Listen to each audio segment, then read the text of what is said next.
صل على سيدنا ومولانا محمد وعلى سيدنا علي وسيدتنا فاطمة وسيدتنا زينب وسيدنا حسن وسيدنا حسين وعلى آله وصحبه وبارك وسلم اللهم صل على سيدنا ومولانا محمد. الحمدللہ رب العالمین والصلاة والسلام علی سید الانبیاء والمرسلین. اللہم صلی علی سیدنا و مولانا محمد وعلی آلہ واصحابہ وبارک وسلم وصلی علیہ. دنیا کے تمام دیکھنے والوں، تمام چاہنے والوں، تمام پیار کرنے والوں کو، اور جہاں جہاں تک میری آواز کو سنا اور مجھے دیکھا جا رہا ہے، جنید اقبال کی جانب سے انتہائی محبت کے ساتھ السلام علیکم. سب سے پہلے تو ناظرین کرام، میں آپ کو پر نور صبح کے موقع پر صبح نور میں خوش آمدید کہتا ہوں، اور آج مبارکباد پیش کرتا ہوں جہاں جہاں تک میری آواز کو سنا جا رہا ہے، بلکہ پوری کائنات کو، کہ آج بڑی 11ویں شریف ہے. آپ تمام لوگوں کو جنید اقبال کی جانب سے دل کی عطا گہرائیوں سے بہت بہت مبارکباد. آئیے جناب آغاز کرتے ہیں حضرت ابو انیس محمد برکت علی علیہ رحمہ کی تالیف اسماء النبی الکریم صلی اللہ علیہ وآلہ وسلم سے. رسول اللہ صلی اللہ علیہ وآلہ وسلم کا ایک اسم مبارک سیدنا المبعوث بالرحمہ صلی اللہ علیہ وآلہ وسلم، ہمارے سردار رحمت کے ساتھ مبعوث فرمائے گئے. درود و سلام بھیجے اللہ آپ صلی اللہ علیہ وآلہ وسلم اور آپ صلی اللہ علیہ وآلہ وسلم کے آل پاک اور صحابہ کرام رضوان اللہ تعالیٰ علیہم اجمعین پر. حضرت ابو ایوب انصاری رضی اللہ تعالیٰ عنہ سے مروی ایک شخص رسول اللہ صلی اللہ علیہ وآلہ وسلم کی خدمت اقدس میں حاضر ہو کر عرض کرنے لگا کہ یا رسول اللہ صلی اللہ علیہ وآلہ وسلم، مجھے کوئی ایسا کام بتائیے جو مجھے جنت کے قریب اور جہنم سے دور کر دے. آپ صلی اللہ علیہ وآلہ وسلم نے فرمایا کہ تم صرف اللہ تعالیٰ کی عبادت کرو اور کسی کو اس کا شریک نہ ٹھہراؤ، نماز قائم کرو اور زکوٰۃ ادا کرو اور رشتہ داروں کے ساتھ صلہ رحمی کرو. جب وہ واپس چلا گیا ناظرین، تو آپ صلی اللہ علیہ وآلہ وسلم نے فرمایا کہ اگر یہ شخص ان باتوں پر عمل پیرا ہوا جن کا اسے حکم دیا گیا ہے تو ضرور جنت میں داخل ہو جائے گا. ناظرین کرام، حضور غوث العظم، غوث الثقلین، امام النقا، تاج الاصفیاء، رہبر شریعت و طریقت، ناصر سنت، سید الزاہدین، رہبر عابدین، کتب الاقطاب، ذو البیانین واللسانین، کریم الجدین والطرفین، صاحب البرہانین والسلطانین، امام الفریقین والطریقین، ذو السراجین والمنہاجین، محی الدین، محبوب سبحانی، کتب ربانی، غوث سمدانی، شہباز لامکانی، حضرت شیخ عبدالقادر جیلانی رضی اللہ تعالیٰ عنہ کی آج 11ویں شریف ناظرین. ظاہر ہے یہ موقع ایسا ہے ناظرین کہ آج ایک تو بڑی خصوصی ٹرانسمیشن انشاءاللہ ہوگی اور خصوصی باتیں ہوں گی، خصوصی شخصیات ہوں گی. میں ایک طالب علم کی حیثیت سے کچھ اپنا ایسا حصہ ڈالنا چاہتا ہوں کہ وہ مقبول بارگاہ ہو جائے. مسئلہ یہ ناظرین کہ جن کی ولادت سے قبل اولیاء عظام نے ایک کتب زماں کی ولادت کی خوشخبری دی ہو، جن کی بشارت خود رسول اللہ صلی اللہ علیہ وآلہ وسلم نے فرمائی ہو، جس سال حضور غوث اعظم رضی اللہ تعالیٰ عنہ کی ولادت ہوئی ہو تو آپ کی برکت سے اس سال جیلان شریف میں 1100 بچے، وہ بھی سب کے سب لڑکے پیدا ہوئے ہوں. حضور غوث پاک وہ ہستی ہیں ناظرین کہ جنہوں نے ولادت کے بعد رمضان المبارک میں اپنی والدہ ماجدہ کا دودھ نہیں پیا. عالم یہ تھا کہ جب آپ 5 برس کے ہوئے اور جب آپ کو مدرسے میں داخل کیا گیا اور جس وقت قاری صاحب نے یہ فرمایا کہ بسم اللہ الرحمن الرحیم پڑھو تو آپ نے 18 پارے پڑھ دیے. جب پوچھا گیا کہ یہ کیسے آپ کو یاد، تو آپ نے فرمایا میں نے اپنی ماں کے بطن سے 18 پارے یاد کیے ہیں. جن کا مقام یہ ہو ناظرین کہ 10 برس میں ان کو ان کی ولایت کے بارے میں بتا دیا جائے کہ جس وقت وہ مدرسے کی جانب جاتے ہوں تو فرشتے ان کے راستے کو چھوڑ دیا کرتے ہوں اور مبارک ہو اس کا آنا یہ کہہ کر پکارتے ہوں. اور عالم یہ ہو ناظرین کہ جن کے مقام ولایت میں حضرت شیخ احمد کبیر رفاعی رحمۃ اللہ علیہ فرماتے ہیں کہ شیخ عبدالقادر جیلانی رضی اللہ تعالیٰ عنہ اس ذات کا نام ہے جس کے ایک ہاتھ میں شریعت کا سمندر موجزن ہے اور دوسرے ہاتھ میں طریقت کا سمندر مکمل طور پہ سند کے ساتھ رواں ہے. حضور غوث العظم دستگیر حضرت شیخ عبدالقادر جیلانی ناظرین وہ ہستی ہیں کہ 40 سال تک عشاء کے وضو سے آپ نے فجر کی نماز ادا کی، 40 برس تک، اور عالم یہ ہے کہ آپ کا یہ معمول تھا کہ ہر رات ایک قرآن پاک آپ ختم فرماتے تھے اور 1000 نوافل ادا کرتے تھے۔ اور کیوں نہ ہو ناظرین، مقام ذرا سوچی تو صحیح کہ بالواسطہ اور بلا واسطہ فیض کس کا مل رہا ہے۔ میں نے ایک پروگرام میں پچھلے بات کی تھی کہ جن کو رسول اللہ صلی اللہ علیہ وآلہ وسلم خود خواب میں تشریف لا کر اپنا لعاب دہان مبارک پلائیں ناظرین، اور ایک مرتبہ نہیں بلکہ 7 مرتبہ پلائیں، اور دوسری رات مولا کائنات مولا علی کرم اللہ وجہ الکریم اپنا لعاب دہان مبارک پلائیں اور ایک مرتبہ نہیں بلکہ 6 مرتبہ پلائیں، تو سوچئے کہ میں اگر یہ جملہ ادا کروں تو غلط نہ ہوگا کہ جن کا علمی مقام رسول اللہ صلی اللہ علیہ وآلہ وسلم کے لعاب دہان مبارک اور مولا کائنات کے لعاب دہان مبارک سے سینچا گیا ہو، جن کا روحانی مقام رسول کریم صلی اللہ علیہ وآلہ وسلم کے لعاب دہن مبارک اور مولا کائنات کے لعاب دہن مبارک سے سینچا گیا ہو ناظرین، تو ان کا مقام اور مرتبہ کیا ہوگا۔ ذرا سوچئے، محی الدین کہہ دینا آسان ہے، دین کو تو مکمل طور پہ زندہ درگور کرنے کی کوشش کی گئی تھی ناظرین۔ ایک فتنہ، ایک فساد بپا تھا بغداد کے اس پورے کے پورے علاقے کے اندر۔ آپ آئے، آپ محی الدین بنے، آپ نے ایک بار پھر اپنے نانا جان کے دین کو دوبارہ زندہ کر دیا ناظرین۔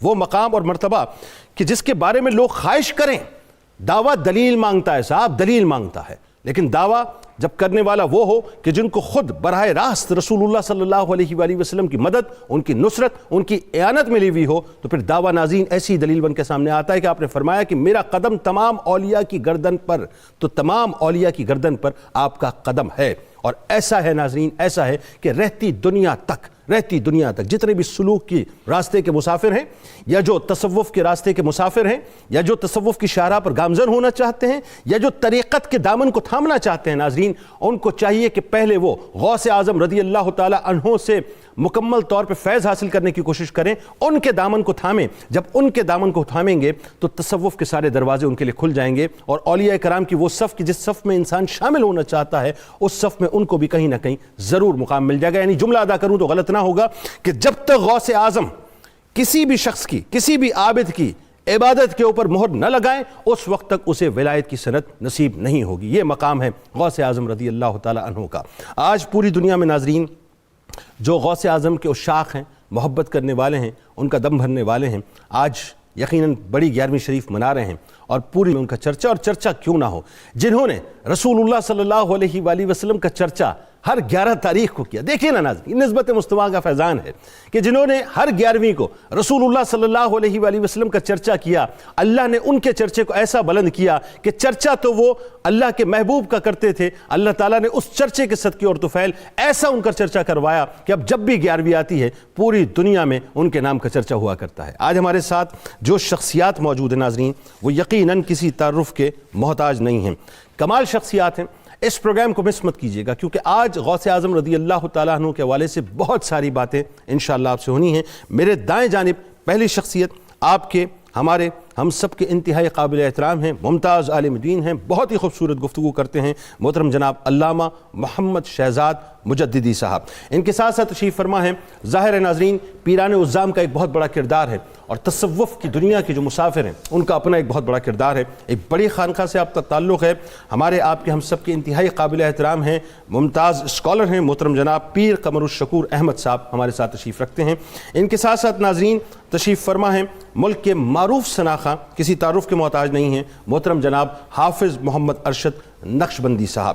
میرے بائیں جانب ناظرین جو شخصیت تشریف فرما ہے ممتاز عالم دین ہیں، بہت ہی خوبصورت انتہائی مدلل گفتگو کرتے ہیں، اور ہمارے اس پروگرام میں پہلی بار موجود ہیں محترم جناب مفتی محمد طاہر تبسم قادری صاحب۔ ان کے ساتھ تشریف فرما ہے آپ کے، ہمارے، ہم سب کے انتہائی قابل احترام ممتاز عالم دین، بہت ہی خوبصورت انتہائی مدلل اور میٹھی گفتگو کرتے ہیں، محترم جناب مفتی محمد فاروق القادری صاحب۔ اور آخر میں تشریف فرما ہے آپ کے، ہمارے، ہم سب کے انتہائی قابل احترام ہیں، ممتاز عالم دین ہیں، بہت خوبصورت گفتگو کرتے ہیں، محترم جناب مفتی محمد سعید رضوی صاحب۔ اور انشاءاللہ آخر میں ہمارے ساتھ ملک کے ممتاز شناخہ، سینئر شناخہ، میں تو ان کا بہت بڑا فین ہوں، ہمارے بہت ہی پیارے ہیں جناب الحاج اختر حسین قریشی صاحب ہمارے ساتھ موجود ہوں گے۔ تو یہ انشاءاللہ دورانیہ ناظرین تھوڑا سا ہٹ کے اس اعتبار سے ہے کہ آج ظاہر ہے دن بھی بڑا ہٹ کے ہے، تو آج 2 گھنٹے کی انشاءاللہ ٹرانسمیشن ہوگی۔ آغاز کرتے ہیں علامہ صاحب آپ سے۔ سب سے پہلے جو بنیادی بات میں چاہتا ہوں تاکہ اس پہ تھوڑا سا ہم گفتگو کر لیں کہ 11ویں شریف کا جو پس منظر ہے اور اس کی جو شرعی حیثیت ہے، بہت سے لوگ اس وقت دنیا میں اس لفظ 11ویں شریف کو سنتے ہیں، وہ چاہتے ہیں کسی ذرا تشریح ہو جائے کہ بنیادی طور پہ یہ ہے کیا اور اس کی شرعی حیثیت کیا ہے. جی بسم اللہ الرحمن الرحیم، الحمدللہ رب العالمین والصلاة والسلام علی اشرف الانبیاء والمرسلین وعلی آلہ وصحبہ اجمعین. بندہ قادر کا ہے، قادر بھی ہے عبد القادر. آہا کیا بات. بندہ قادر کا ہے، قادر بھی ہے عبد القادر. سر باطن بھی ہے، ظاہر بھی ہے عبد بھائی القادر. کیا کہنے، واہ واہ. اور مفتی شرع بھی ہے، قاضی ملت بھی ہے. مفتی شرع بھی ہے، قاضی ملت بھی ہے.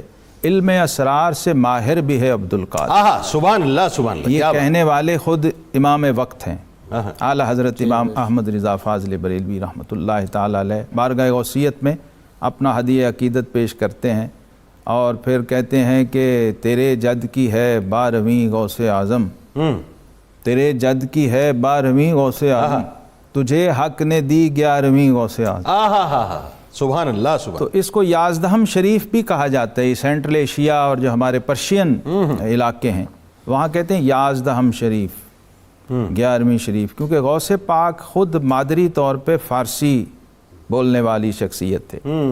آپ کے والدین فارسی زبان بولتے تھے. ٹھیک. گیلان کا علاقہ جو ایران کے بارڈر پہ تھا وہاں فارسی بولی جاتی تھی.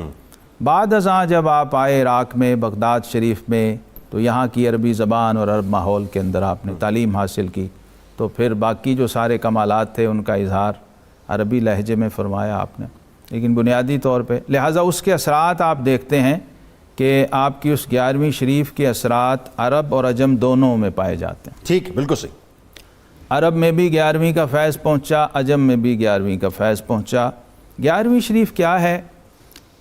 میرا اب تک کا تجربہ اور مشاہدہ یہ ہے کہ خود 11ویں دلانے والوں کی اکثریت اس سے ناواقف ہے. ہاں یہ میں اسی لیے تو سوال کیا کہ تاکہ ذرا کلیئرٹی آ جائے. تو حضور غوث اعظم سیدنا محی الدین ابو محمد عبد القادر الجیلانی الحسنی الحسینی الجعفری البغدادی قدس سرہ العزیز، آپ کا معمول یہ تھا جب آپ عملی زندگی میں آپ نے قدم رکھا ہے 52 سال کی عمر میں، کل زندگی آپ نے سیکھنے میں لگائی. آپ کہتے ہیں درست العلم حتی صرت قطبا ونلت السعد من مولا الموالی، یعنی آدھی سینچری تو صرف اس کام میں میں نے کل زندگی اپنی علوم ظاہری و باطنی کی تحصیل میں صرف کی، تب جا کے میں مقام قطبیت پہ اور غوثیت پہ پہنچا. سبحان.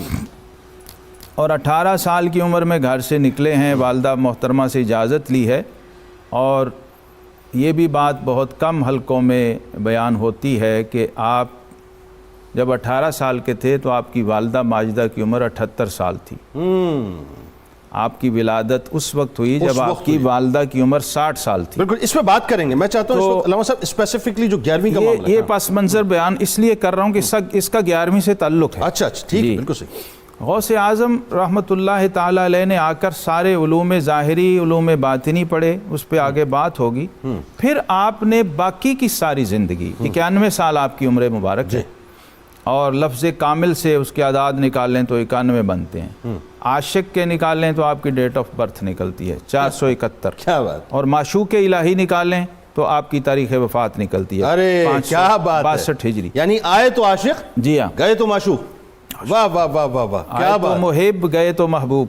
کیا بات کیا بات. یہ اس محبوبیت کا تقاضا تھا کہ آپ نے پھر اپنی پوری زندگی امت مسلمہ کو قرآن سنانے، سمجھانے اور سکھانے پہ صرف کی.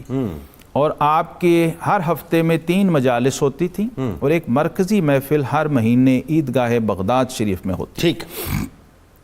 اور یہ تاریخ جو ہے 11 ہوتی تھی ہر مہینے کی. مفتی صاحب اب یہ بتائیے، اب اس کے تھوڑا سا میں چاہتا ہوں کہ اور اس کو ذرا ہم اس کی تشریح کریں کہ اس کی جو شرعی حیثیت ہے اس پہ ذرا سا ہم کلام. یہ تو ایک بات آ گئی نسبت مصطفیٰ صلی اللہ علیہ وسلم کی کہ اللہ اور اس کے رسول صلی اللہ علیہ وآلہ وسلم کا ذکر کیا، اللہ تعالیٰ نے آپ کے نام کو بلند کر دیا.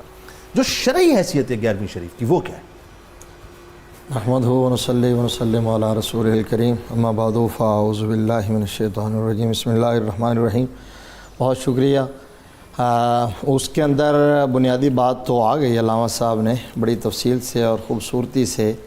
سمجھنے کے لیے وہ ایک ہی نقطہ کافی ہے کہ در حقیقت غوث اعظم جو مجلس بپا کیا کرتے تھے، جو محفل سجایا کرتے تھے، وہ بھی فہم دین کے لیے تھی. ٹھیک ہے. وہ بھی افہام و تفہیم، درس و تدریس، تعلیم و تعلم، تربیت کے لیے تھی. آپ دین بیان کرتے تھے. ٹھیک ہے. اور آج بھی جب 11ویں کی محفل ہوتی ہے تو جو کوئی پوچھتا ہے کہ یہ جائز ہے یا ناجائز، یا کہاں لکھا ہے، یا اس کی شرعی حیثیت کیا ہے، تو ہمارا سوال ان سے یہ ہے کہ آپ 11ویں کی محفل کے اجزائے ترکیبیہ تو بتا دیں کہ اس میں کیا ہوتا ہے. 11ویں شریف کی جو محفل ہوتی ہے اس میں تلاوت ہوتی ہے، اس میں نعت شریف پڑھی جاتی ہے، اس میں دین کا کوئی چیپٹر بیان کیا جاتا ہے، عالم دین بیان کرتے ہیں، درود و سلام ہوتا ہے، ٹھیک ہے. اس کے بعد ختم شریف پڑھا جاتا ہے، دعا مانگی جاتی ہے. جس کو جتنی توفیق ہوتی ہے وہ اتنا لنگر کا اہتمام کرتا ہے اور وہ مستحقین میں تقسیم کر دیا جاتا ہے، وہ لوگ کھا کے چلے جاتے ہیں. ان میں سے کوئی ایک کام بھی خلاف شریعت نہیں ہے. ٹھیک ہے. ان میں سے کوئی ایک کام بھی منع نہیں ہے. بہت سے لوگ یہ کہتے ہیں بھائی یہ 11ویں شریف کا لنگر ہم کیوں کھائیں، مطلب 11ویں لنگر کیوں کھائیں 11ویں شریف کا جو غوث اعظم کے نام سے منسوب ہے، ہم تو اللہ کے نام کا کھائیں گے. تو ذرا اس کی تھوڑی سی کنفیوژن دور کر دینا، کیا ہے یہ؟ دیکھیے اللہ تبارک و تعالیٰ نے قرآن پاک میں بے شمار مقامات پر فرمایا ہے کہ جو پاکیزہ چیزیں میں نے تمہیں دی ہیں انہیں کھاؤ اور اللہ کا شکر ادا کرو. سورہ بقرہ کی آیت نمبر 172 ہے، یا ایھا الذین آمنوا کلوا من طیبات ما رزقناکم واشکروا للہ ان کنتم ایاہ تعبدون. فرمایا جو پاکیزہ رزق میں نے تمہیں دیا وہ کھاؤ اور اللہ کا شکر ادا کرو. تو وہ جو کچھ بھی لنگر پکایا جا رہا ہے وہ پاک ہے کہ نہیں ہے؟ اگر پاک ہے تو اس کے کھانے میں حرج کیا ہے؟ اب جہاں تک وہ بات کرتے ہیں تو وہ ان کی مس پرسیپشن ہے، غلط وہ قرآن پاک کی تشریح کر رہے ہیں. قرآن پاک نے یہ کہا ہے کہ جس پر ذبح کرتے ہوئے غیر اللہ کا نام لیا جائے وہ نہ کھاؤ. ٹھیک. تو وہ جانور، آپ وہ جانور تو ہم بھی کہتے ہیں جس پر اللہ کا نام نہ لیا جائے. پیر صاحب آپ ظاہر ہے پیر صاحب ہیں، اور آج تو پیران پیر دستگیر کی بات ہو رہی ہے کہ سارے پیر جس دربار میں جا کے ہاتھ باندھ کے کھڑے ہوتے ہیں، سر جھکا کے کھڑے ہوتے ہیں، وہ پیران پیر کا دربار. اچھا اب بات یہ ہے کہ جو آپ کا غوث اعظم کا جو خاندانی تعارف ہے یہ بڑا امپورٹنٹ ہے. ذرا لوگوں کو بتائیے کہ ایکچولی آپ کا جو خاندانی تعارف ہے وہ ہمیں کیا بتلا رہا ہے اور کیا خاندانی تعارف ہے؟ بسم اللہ الرحمن الرحیم. سب سے پہلی بات تو اس حوالہ سے جو سمجھنے سے تعلق رکھتی ہے وہ آپ کے والدین کا جو تقوی اور طہارت ہے، وہ سب سے اہم بات ہے جس کا آپ کی ذات والا صفات کے مادرزاد ولی ہونے میں بہت بڑا دخل ہے. سبحان اللہ سبحان اللہ. یعنی یہ والدین کی پاکیزگی کردار جو ہے اس کا اثر اولاد کے خون پر اور اولاد کی نشو و نما جو شکم مادر میں ہوتی ہے اس پہ بہت زیادہ اثر پڑتا ہے. مشہور روایات کے مطابق آپ کے والد ماجد حضرت شیخ ابو صالح رحمۃ اللہ تعالی، جن کا لقب جنگی دوست تھا، جہاد سے شغف رغبت رکھتے تھے، اس وجہ سے آپ کی وہ ایک سفر میں جا رہے ہیں تو ایک طرف نہر کے کنارے بہتا ہوا پانی آ رہا ہے، اس میں سیب آ رہا ہے، بھوک کی وجہ سے سیب اٹھایا کھا لیا. جب آگے گئے دیکھا تو وہ خیال آیا فوراً کہ یہ تو میں نے ناحق ایسا کیا ہے، پتہ نہیں اس کا مالک کون ہوگا. اس خیال کے تحت بڑھے آگے تو ایک باغ ہے سیبوں کا جس میں درخت جو ہیں وہ جھکے ہوئے ہیں اور ان کی شاخوں سے پھل نہر میں گر رہا ہے. آپ باغ کے اندر گئے تو اندر جا کر آپ نے ان کے مالک جو تھے ان کو ملے، ان کو سلام کیا اور ان کو سلام کرنے کے بعد عرض کیا کہ میں نے آپ کے باغ کا پھل اس طرح مسافر ہونے کی وجہ سے کھا لیا ہے، آپ مجھے راہ خدا میں معاف فرما دیں. اب وہ شخصیت ایک عظیم شخصیت تھی، صاحب نظر تھے، وہ فوراً جان گئے کہ یہ تو اتنا پھل پانی میں جا رہا ہے، کبھی آج تک کوئی معاف کرانے نہیں آیا. جو شخص آج معاف کرانے آیا ہے اس کے دل میں تقوی جو ہے وہ کتنا فروغ پذیر ہے، کیا انتہائی درجے کا ہے. اس لیے انہوں نے کہا بھی کچھ عرصہ یہاں کی خدمت کرو، پھر دیکھیں گے تمہارے ساتھ کیا معاملہ کیا جائے. تو جس کام کے لیے جا رہے تھے وہ تو بھول گیا. اللہ کے بندوں کی شان یہی ہوتی ہے کہ جب کسی بات پر ان کا دل جو ہے وہ مچل جائے کہ میرا مالک مجھ سے راضی ہونا چاہیے، تو جب تک مالک راضی نہیں ہو جاتا قدم آگے نہیں بڑھتے. یعنی دل مچلا ہی رہتا ہے پھر، قدم آگے نہیں بڑھتے. بس وہ باقی سب کچھ بھول گیا. یہی ایک جو تھا وہ لگن اور یہی ایک دھن تھی کہ مالک کو کیسے راضی کیا جائے. حضرت شیخ عبداللہ سومی رحمۃ اللہ علیہ جو وقت کے عظیم صوفی بزرگ صاحب نظر تھے، انہوں نے جب دیکھا کہ یہ نوجوان بڑی لگن کے ساتھ کام کر رہا ہے تو ایک دن فرمایا بھئی تمہاری ہم وہ خطا تو معاف کر دیں لیکن ایک اس کا اس سے اگلا ایک فیز ہے، فیز 1 کر چکی ہو، فیز 2 فیز 2 ہے، پہ آ جاؤ، اس پہ آ جاؤ۔ میری ایک بیٹی ہے جس کی کیفیت کچھ اچھی نہیں ہے، پاؤں سے معذور ہے، ہاتھوں سے معذور ہے، آنکھوں سے اندھی ہے، کانوں سے بہری ہے۔ یہ معرفت کے جملے تھے جو انہوں نے ارشاد فرمائے۔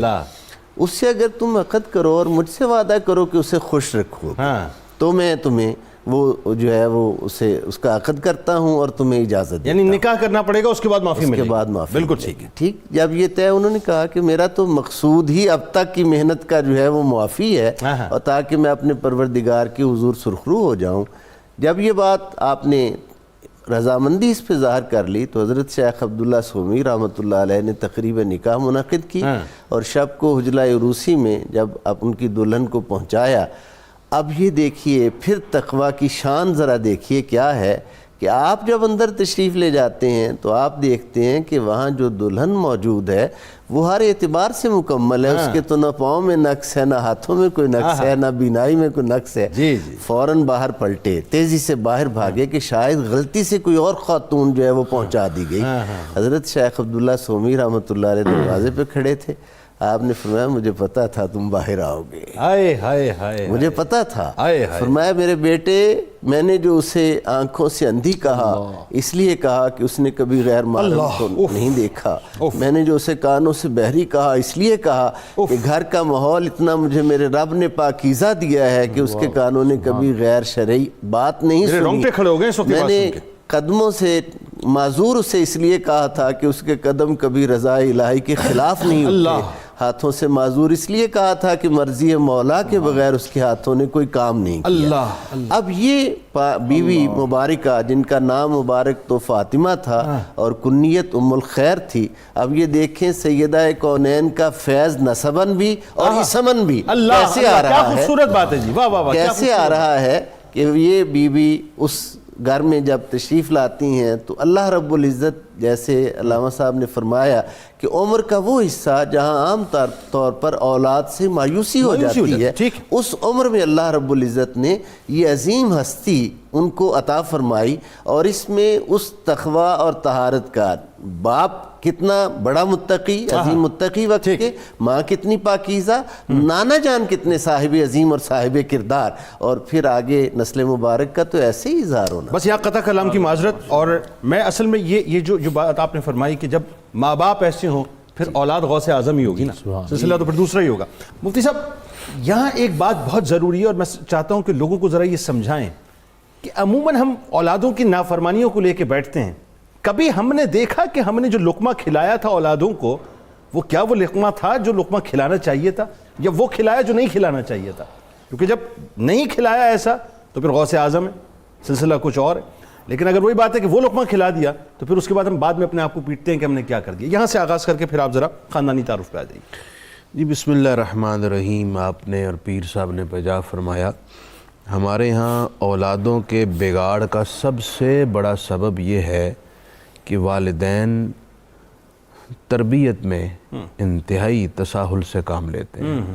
اچھا ایک بات حضرت شاہ ولی اللہ محدث دہلوی نے جو الکلمات الطیبات میں نقل فرمائی، وہ فرماتے ہیں کہ حضرت مرزا مظہر جان جانا رحمۃ اللہ علیہ اولیاء ہند میں بہت بڑا نام ہے، انہوں نے فرمایا کہ میں نے خواب دیکھا کہ ایک پر انوار حجرہ طیبہ ہے اور اس میں مشائخ وقت، اقطاب، ابدال، اولیاء، بڑے بڑے درجات والے تشریف فرما ہیں، شاہ نقش بند بھی بیٹھے ہوئے ہیں۔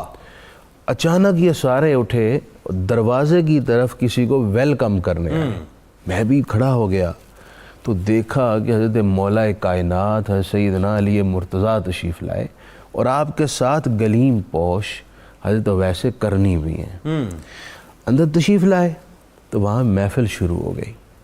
تو میں نے ایک صاحب جو ساتھ بیٹھے ہوئے تھے اللہ کے نیک بندے، ان سے پوچھا یہ آج سب یہاں کیوں جمع ہے؟ تو انہوں نے فرمایا آپ کو پتہ نہیں ہے، امروز عرس غوث الثقلین است، آج غوث اعظم شیخ عبد القادر جیلانی کی 11ویں شریف ہے جس میں یہ سارے تشریف لائے ہوئے، یہ شاہ ولی اللہ صاحب نے لکھا ہے۔ تو یہ ہمارے جتنے بھی قدیم علماء تھے نا، اولیاء تھے، جنید بھائی حیرت کی بات یہ ہے کہ ان کے درمیان یہ اختلاف تھا ہی نہیں. یہ صرف اسی صدی کے اندر سارے مسائل ہیں. سارے علماء، اولیاء اور تمام اہل سنت کے جتنے بھی پارٹس ہیں سب کے سب 11ویں شیف کو اور اس کا اہتمام کرتے تھے. یہ 21ویں صدی کی 20ویں صدی کی نحوست ہے کہ یہ اختلافات پیدا ہوئے ہیں، ورنہ اس پر سب کا اتفاق تھا کیونکہ یہ پرکیف اور وجد آفری کام ہے. خاندانی تعارف آپ وہ کہا ہے نا کیا نام ہے مولانا جامی رحمۃ اللہ علیہ نے کہ گویم از کمال تو چہ غوث الثقلین محبوب خدا ابن حسن آل حسین. اللہ نجیب الطرفین. میں آپ کا کمال اور وصف کیا بیان کر سکتا ہوں. آپ محبوب خدا ہیں، ابن حسن ہے، آل حسین ہے، نجیب الطرفین ہے، مجمع البحرین ہے. اللہ تعالیٰ نے آپ کو فیضان نبوی بھی دیا اور فیضان ولایت تامہ بھی حضرت علی کی اولاد میں رکھ کر عطا فرمایا. آپ امام حسن و حسین دونوں فیوز کا مجمع اور ماوا ہیں. یہ آپ کا شجرہ نسب ہے، سید و علی نسب دار اولیاء. اور اگر آپ کو طریقت کے شجرہ کے حوالے سے دیکھا جائے تو 2 نسبتوں سے آپ کا شجرہ طریقت حضرت مولائے کائنات تک پہنچتا ہے. ٹھیک ہے. حضرت شیخ معروف کرخی تک تو ایک ہی شجرہ ہے، اس کے آگے اب 2 برانچز بن جاتی ہیں. ایک حضرت امام علی رضا، ان کے والد امام موسیٰ کاظم، امام جعفر صادق کے توسط سے، اور دوسری طرف حضرت شیخ معروف کرخی مرید حضرت داؤد طائی کے، وہ حضرت حبیب اجمی کے، وہ حضرت خواجہ حسن بصری کے، اور وہ حضرت مولا کائنات حضرت علی مرزا سے فیض لے. کلیئر ہو گیا، بالکل ٹھیک ہے. مفتی صاحب آپ سے اب ایک سوال جو ہے اب اسی سے ریلیونٹ چونکہ بات چل رہی ہے، تربیت اور پرورش. وہی بات آ گئی کہ والدین ایسے ہوں، اب والدین ایسے ہیں، لقمہ حلال ہے، اب اس کے بعد اگلی ذمہ داری آ گئی تربیت اور پرورش کی. تربیت کیسے ہو رہی ہے غوث الاعظم کی کہ آج پوری دنیا جو ہے وہ بس آپ کا نام لے کے بس مر مٹنا چاہتی ہے آپ پر؟ بسم اللہ الرحمن الرحیم. دیکھیے اس میں علماء نے جو باتیں بیان کی، ایک تو ماں کی گود اور پھر وہاں جو تربیت پائی آپ نے، اس کا پہلا جو بڑا سبق نظر آیا آپ کی سیرت کا وہ وہی ہے کہ جب آپ تعلیم حاصل کرنے کے لیے نکلتے ہیں تو راستے میں ڈاکو آ گئے، اور وہ سارا مشہور واقعہ ہے. اشارہ اس میں کیا ہے؟ ایک تو والدہ ماجدہ نے چلتے وقت آپ کو جو رقم دی تھی وہ سی دی، ڈاکو تلاشی کے باوجود وہ ڈھونڈ نہیں سکے، لیکن جب پوچھا کہ آپ کے پاس کچھ ہے تو آپ نے بتا دیا. اچھا، اس کا مطلب کیا ہے کہ آپ نے جھوٹ نہیں بولا. حالانکہ یہ اضطراری کیفیت تھی، اس وقت اپنا مال بچانے کے لیے جھوٹ بولا بھی جا سکتا تھا، شریعت اس پہ مؤاخذہ نہیں کرتی، لیکن آپ کی تربیت کا یہ اثر تھا کہ آپ نے جھوٹ نہیں بولا. اچھا، بتا دیا. اچھا، انہوں نے سمجھا کہ بچہ ویسے کہہ رہا ہے، ہم نے تو ہر جیب تلاش کر لی، اس میں کچھ بھی نہیں نکلا. پھر لے گئے سردار کے پاس، آپ کا دعویٰ یہی تھا کہ میرے پاس پیسے ہیں. وہ کہتے جی اس کے پاس کچھ نہیں، اس کی ہم نے گٹھڑی بھی ساری کھول کے دیکھ لی ہے، جیب بھی چیک کر لی ہیں، کچھ بھی نہیں ہے. اس نے کہا کہاں ہے؟ تو آپ نے وہ قمیض کا پہلو الٹ کے جب دکھایا تو اس میں وہ 40 درہم جو تھے وہ سیے ہوئے تھے. اب وہاں بھی اس نے یہی سوال کیا تھا کہ تم تو اپنے بچا سکتے تھے، تم نے بچائے کیوں نہیں؟ کہا کہ میری ماں نے مجھے سمجھایا یہ تھا کہ حالات جیسے بھی ہوں جھوٹ نہیں بولنا. جھوٹ نہ بولنا. اب دیکھیے، ماں نے صرف سمجھایا نہیں ہے، ماں نے زندگی بھر سچ بول کے دکھایا ہے. ہمارے یہاں کیا ہوتا ہے، ہماری تو اولاد کی پرورش ہی ہم ہر بات میں جھوٹ سے کرتے ہیں. ایک سوال ہے، اس کی وضاحت فرما دیجئے. 18 برس ایکچولی ایک ٹین ایج ہوتی ہے نارملی. اس دور کی اگر میں بات کروں تو آپ کو پتہ ہے بڑے ہم جو ہے اپنے بچوں پر بڑی گہری نگاہ رکھتے ہیں کہ یہ ایج ایسی ہے کہ اس سے بچے نکل جائیں، 20 کراس کر لیں، پھر اس کے بعد ہم سکون میں آ جاتے ہیں کہ ہاں اب ان کی پلانٹیشن صحیح ہو گئی ہے. 18 برس میں آپ ظاہر ایک آپ کو انٹیوشن ملتی ہے اور آپ پھر جو ہے تحصیل علم کے لیے آگے بڑھتے ہیں اور ماں ان کو چھوڑ دیتی ہیں، اب آپ اکیلے تنہا ہیں. کیسی تربیت ہے اور کیسی پرورش اور کتنی گرپ ہے والدین کی، دیکھیں کہ ان کو پتہ ہے ڈیویٹ نہیں کریں گے. ہاں، اس میں ایک چیز یہ بھی ہے کہ آپ کی جو پچھلا 18 برس سے پیچھے کا ٹائم ہے اس میں کچھ غیبی اشارے بھی شامل ہیں. مثلا آپ جاتے ہیں ایک بیل کے پیچھے تو بیل پیچھے مڑ کے کلام کرتا ہے کہ آپ اس کام کے لیے تو پیدا نہیں کیے گئے، آپ کا یہ منصب نہیں ہے کہ آپ بیلوں کے پیچھے پھریں. اس بات کو لے کے آتے ہیں، گھر کی چھت پہ چڑھتے ہیں تو وہی میدان جہاں کچھ بھی نہیں تھا ہوتا، لوگ بچے کھیلتے تھے، آج وہاں حج ہو رہا ہے، لوگ حج کرتے نظر آ رہے ہیں سارے، تو یہ سارے غیبی اشارے بھی اس لیے تھے کہ آپ مادرزاد ولی تھے۔ اور یہاں اشارہ ہمیں یہ بھی ہے کہ پیدائشی ولی ہونے کے باوجود بھی آپ یہ کہتے ہیں کہ درست العلم حتی صرت قطبہ، پتہ چلا علم دین پڑھے بغیر گزارا نہیں ہے، قطبیت کے مقام تک تو تبھی پہنچے ہیں کہ حالانکہ آپ ولی تو پہلے بھی تھے۔ تو دین کا علم پڑھنا اتنا ضروری ہے۔ آج لوگ کہتے ہیں جی کوئی ضرورت نہیں ہے، ہمیں تو سب کچھ حاصل ہو گیا، ہم نے تو ایک سجدے میں پڑھ کے سب کچھ لے لیا ہے۔ غوث پاک کو تو نہیں ایسے ملا، انہوں نے تو ہمیں بتایا کہ بھائی اس کے لیے صعوبتیں اٹھانی پڑتی ہیں، تکلیفیں برداشت کرنی پڑتی ہیں، مشکلات سے گزرنا پڑتا ہے، تب جا کے یہ مقام ملتے ہیں۔ ظاہری علوم بھی ضروری ہیں، حالانکہ باطنی علوم اپنی والدہ ماجدہ کے جو گود میں بھی آئے تو حافظ قرآن تھے، یہ ساری باتیں تو موجود ہیں، اس کے باوجود آپ نے ظاہر کا ساتھ نہیں چھوڑا، ظاہری علوم بھی حاصل کی۔ ٹھیک ہے، بالکل صحیح۔ ناظرین، گفتگو بھی جاری ہے اور مجھے یقین ہے کہ آپ ہمارے ساتھ ہیں۔ جب آل رسول صلی اللہ علیہ وآلہ وسلم کے ذکر کی بات ہے تو رسول اللہ صلی اللہ علیہ وآلہ وسلم کی بات کیوں نہ ہو، اور ان کی بات کا ناظرین سب سے خوبصورت انداز جو ہے وہ سرکار مدینہ صلی اللہ علیہ وآلہ وسلم کی بارگاہ میں درود پاک کے نذرانے۔ آئیے ہم سب مل کر سرکار علیہ السلام کی بارگاہ میں درود پاک کا نذرانہ پیش کرتے ہیں، اور اس کے بعد انشاءاللہ اس سلسلے کو یہیں سے جوڑیں گے کہ آپ کا جو علمی مقام ہے اور مرتبہ ہے، اب اس پہ بات کریں گے کہ وہ کیا ہے۔ اللہم صلی علی سیدنا و مولانا محمد وعلی سیدنا علی و سیدتنا فاطمہ و سیدتنا زینب و سیدنا حسن و سیدنا حسین وعلی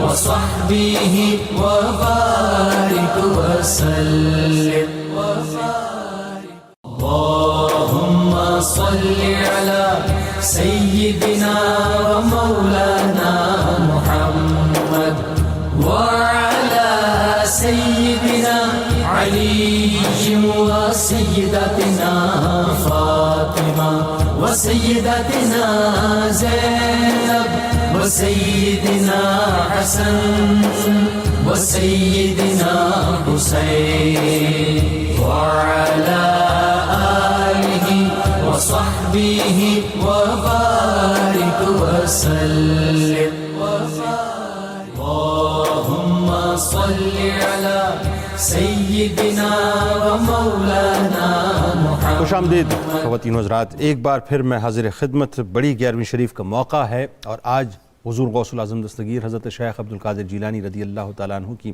پوری حالات زندگی پہ گفتگو ہو رہی ہے۔ ایک جملہ ادا کرنا چاہتا ہوں ناظرین، اس کے بعد بات کا آغاز کرتے ہیں۔ ہم اپنی عقل، اپنے فہم اور اپنی کم علمی کی بنیاد پہ بات کر رہے ہیں۔ مقام غوث الاعظم کیا ہے یہ اللہ اور اس کے رسول صلی اللہ علیہ وآلہ وسلم بہتر جانے۔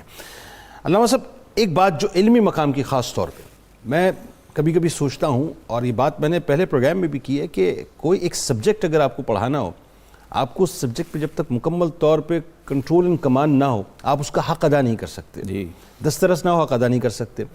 غوث الاعظم رضی اللہ تعالیٰ عنہ کو دیکھیں کہ 13 علوم دن میں پڑھائے جا رہے ہیں، اور کیسی مطلب روانی سے پڑھائے جا رہے ہیں کہ آپ ہی کے پھر میں مدرسہ کہوں، یونیورسٹی کہوں، انسٹیٹیوشن کہوں اس وقت کی جو سب سے بڑی، کہ کیسے کیسے آپ نے جو ہے وہ نایاب ہیرے جو ہیں پیدا کر دی۔ ایک بات، دوسری بات 400 دعواتیں ایک ہی وقت میں، یعنی کیا نایاب آپ جو ہے وہ درس و تدریس فرماتے تھے کہ لکھنے والے 400 کی تعداد میں موجود۔ پھر تیسری بات یہ ہے کہ وہی بات 70,000 کا یا اس سے زیادہ کا مجمع، یعنی وہ جو آپ کی محافل ہوتی تھی وہ کچھ اور۔ تو جو علمی مقام ہے اس کو لوگ جو ہے وہ علم کے سمندر سے کیا کیا موتی نکال کے جاتے تھے، کیسے دیکھتے ہیں اس مقام کو آپ؟ دیکھیے، حضور غوث اعظم خود فرماتے ہیں ان الحسنی والمخدہ مقامی واقدامی علی عنق الرجال، یعنی آپ کو اپنے مرتبے کا پورا پورا احساس تھا۔ اللہ، اور میں جو سمجھا ہوں کہ آپ اپنے وقت میں اپنی صدی کے مجدد اعظم بھی ہیں، غوث اعظم بھی ہیں، اور فقیہ اعظم بھی۔ اللہ اکبر۔ اور آپ کی شخصیت کا یہی پہلو سب سے زیادہ پوشیدہ ہے کہ آپ فقہ حنبلی اور فقہ شافعی کے اپنے زمانے کے اتنے بڑے مفتی تھے کہ فتویٰ پورے عالم اسلام سے پھر کے بغداد آتا تھا۔ آخر میں جب مفتیان اسلام جواب نہیں دے پاتے تھے تو کہتے تھے اب فقیہ العراق کے پاس چلو۔ اللہ اکبر۔ اب ذرا سر دست وہ واقعہ بھی بیان کر دیجیے، وہ جو 26 سال کی عمر میں جہاں فتویٰ آپ نے جو ہے وہ دینا شروع کیا۔ اب واقعہ یہ ہے کہ ایک شخص نے اپنی بیوی سے کہا کہ اگر میں وہ عبادت نہ کروں کہ جو میرے سوا روئے زمین پہ اور کوئی نہ کر رہا ہو تو تمہیں طلاق ہے۔ اب یہ ایشو کھڑا ہو گیا، استفتاء بن گیا، مسئلہ بن گیا، مفتیوں کے پاس، اہل علم کے پاس گیا کہ جی اس کا حل کیا ہے، کیسے بچایا جائے گا طلاق سے اس بی بی کو۔ اس بندے نے کہہ دیا، اہل علم نے اپنے اپنے علم کے مطابق بات کی، جواب دیا، کیا ایسی عبادت ہو جو یہ بندہ کرے تو یہ معاملہ جو ہے ٹل جائے اور طلاق نہ ہو پائے؟ تو گھومتے ہوئے یعنی حجاز مقدس سے بھی ہو کے اور مصر سے اور شام سے بھی ہو کے یہ فتویٰ بغداد شریف پہنچا۔ یہ مسئلہ جو ہے بغداد شریف میں دوبارہ استفتاء آیا بارگاہ غوثیت مآب میں، حضور شیخ سیدنا عبد القادر جیلانی رحمۃ اللہ تعالی علیہ نے۔ اب یہاں علماء کہتے ہیں ہم آپ کے علم پہ حیران نہیں ہوا کرتے تھے، اس زمانے کے معاصرین کہتے ہیں آپ کی وسعت معلومات پہ حیران نہیں ہوتے تھے، ہم آپ کی فوری حاضر جوابی پہ اور انداز پہ حیران ہوتے تھے کہ آپ فوراً جواب دے دیتے ہیں، اللہ، جیسے پہلے سے اس کی تیاری کر کے یا اس پہ پوری ریسرچ کر کے، یعنی بائی بلٹن یا بائی ڈیفالٹ اگر کوئی معاملہ ہو، بائی ڈیفالٹ۔ اس کو کہتے ہیں جنید صاحب ایک علم کسبی ہوتا ہے، ایک علم وہبی ہوتا ہے۔ غوث پاک کے کمالات جو ہیں وہ وہبی ہیں۔ اللہ، 18 سال کی عمر تک آپ کو وہ کمالات مل چکے تھے جو ایک ولی کامل کے لیے ضروری ہوتے ہیں۔ ادھر نبوی ذل، علوی برج، بطولی منزل، حسنی چاند، حسینی ہے، یہ تو فطری اور پیدائشی طور پہ موجود تھا، مسئلے پہ آتے ہیں، لیکن اس کے باوجود آپ نے کسب کیا ہے اور اہل علم سے سیکھا ہے اور کمال حاصل کیا۔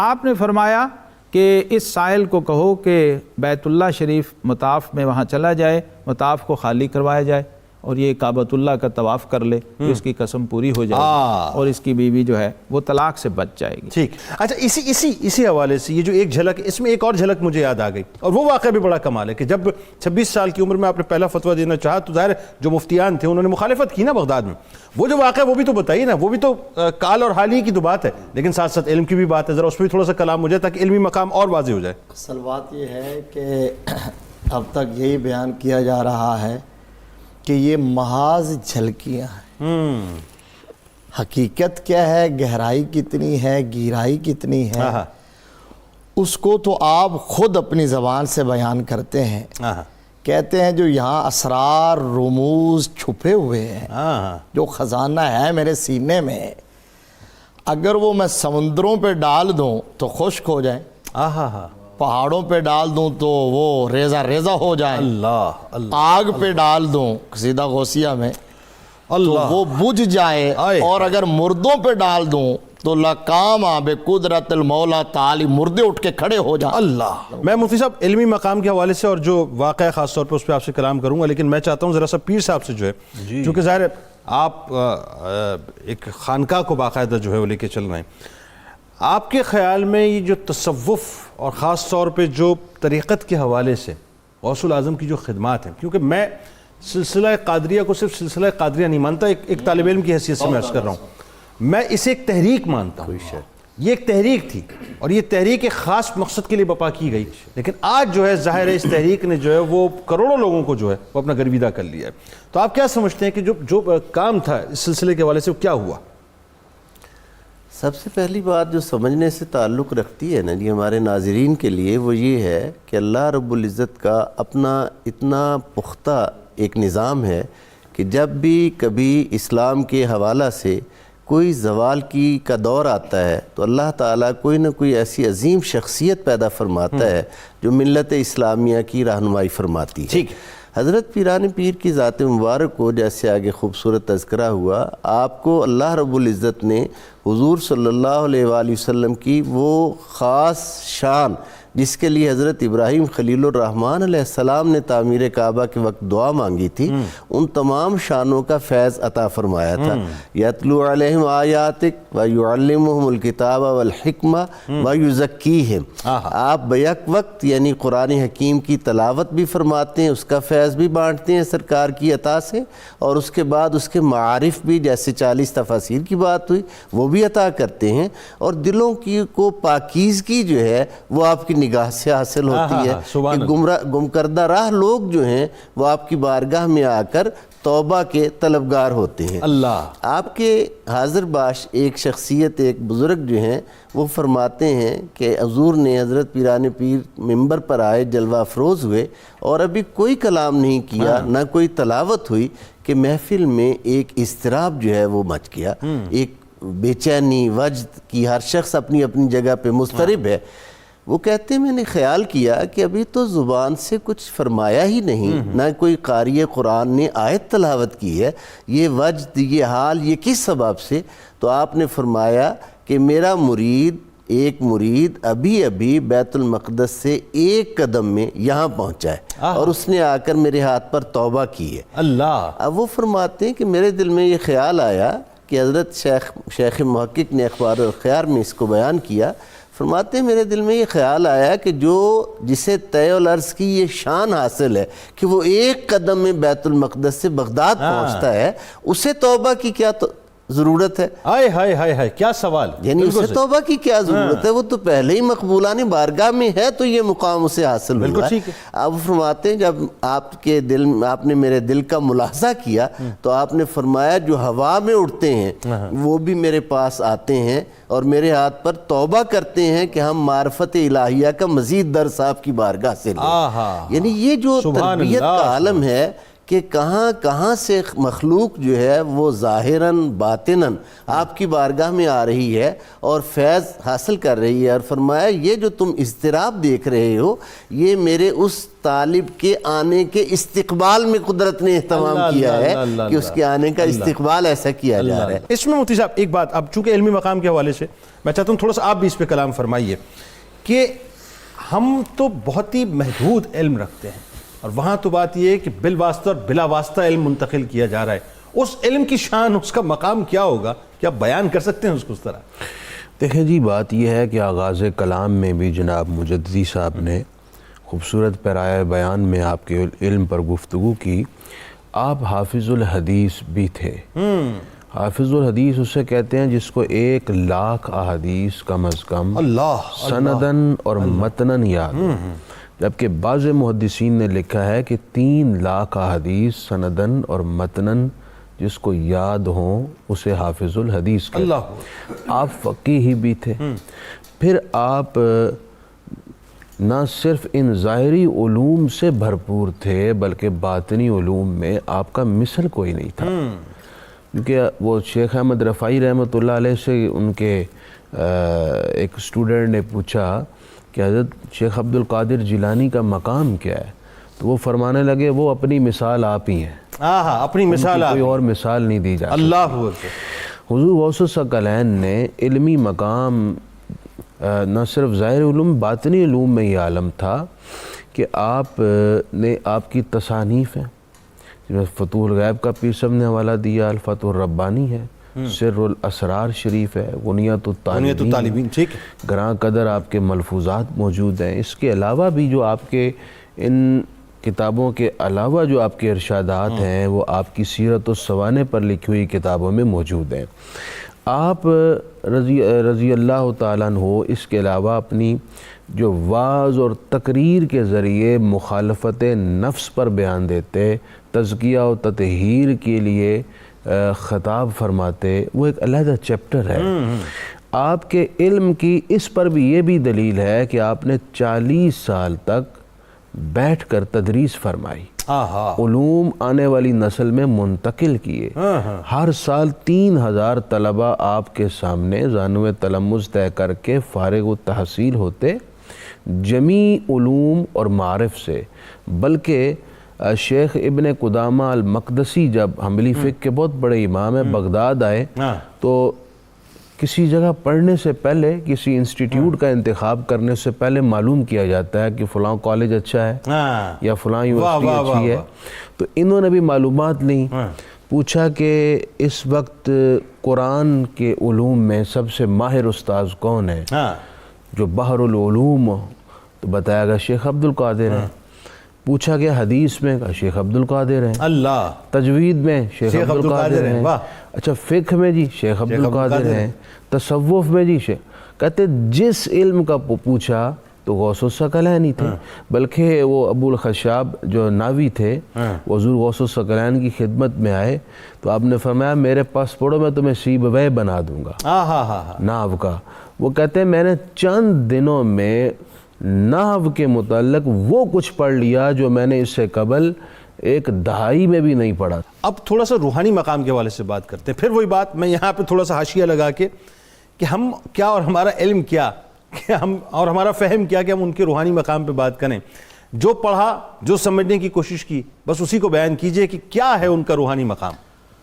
دیکھیے روحانی مقام ہم اس لیے جو کچھ بیان کرتے ہیں کہ وہ ان لوگوں سے پڑھ کر سن کر ان کی کتب سے جنہوں نے آپ کے روحانی مقام کو سمجھا ہے۔ بالکل ٹھیک۔ بڑے بڑے شیوخ، بڑے بڑے سلاسل طریقت کے جو اکابرین تھے وہ سب نے جو روحانی نظر رکھنے والے لوگ تھے انہوں نے دیکھا کہ حضور غوث پاک رضی اللہ تعالیٰ عنہ کا مقام کیا ہے۔ کچھ دوسری جو رہنمائی خود آپ فرماتے ہیں، قصیدہ غوثیہ کا جو ایک ایک شعر ہے وہ آپ کے روحانی مقام کی جو بلندی ہے اس کی طرف اشارہ کر رہا ہے۔ اب یہ اپنی اپروچ ہے کہ ہم کہاں تک پہنچ پاتے ہیں اور کہاں تک نہیں پہنچ پاتے۔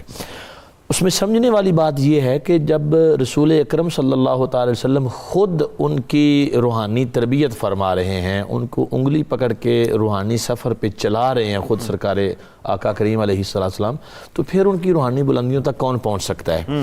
اچھا، دوسری بات جو ہے آپ کے وعظ کی تاثیر کے حوالے سے، حق بات کہنے سے آپ کو دنیا کی کوئی طاقت نہیں روک سکتی۔ بالکل ٹھیک۔ بادشاہ وقت کو آپ خط ایسے لکھتے تھے جیسے حکم دیا جاتا ہے، عرض نہیں کرتے تھے، چٹھی یعنی آپ معروضات نہیں پیش کرتے تھے، عریضہ نہیں لکھتے تھے، حکمن کہتے تھے کہ یہ کرو اور وہ کرنے پر مجبور ہوتے تھے۔ یہ بھی آپ کا روحانی مقام ہی ہوا نا۔ روحانی مقام ہے نا جی، کہ یہ جرت کیوں آتی ہے؟ روحانیت کی بلندی ہے کہ آپ اتنی جرت سے، اور ایسے ایسے ظالم بادشاہ تھے، ایسے سخت لوگ تھے جو مطلب ان کے ایک اشارے سے لوگوں کی تقدیریں بدلتی تھی، تو ایسے لوگوں کے سامنے بھی آپ اس قدر دلیری کے ساتھ جو کلمہ حق کہتے تھے، یہ پیچھے رسول اللہ صلی اللہ علیہ وسلم کا ہاتھ تھا، مولا علی شیر خدا رضی اللہ تعالیٰ عنہ کی روحانی طاقت تھی جو آپ کو یہ کہلواتی تھی اور آپ کہتے تھے اور بالکل بھی نہیں گھبراتے تھے۔ بالکل ٹھیک ہے جی۔ آئیے جی منقبت کی جانب چلتے ہیں، اور ہمارے ساتھ جناب حافظ محمد ارشد نقشبندی صاحب موجود ہیں۔ جناب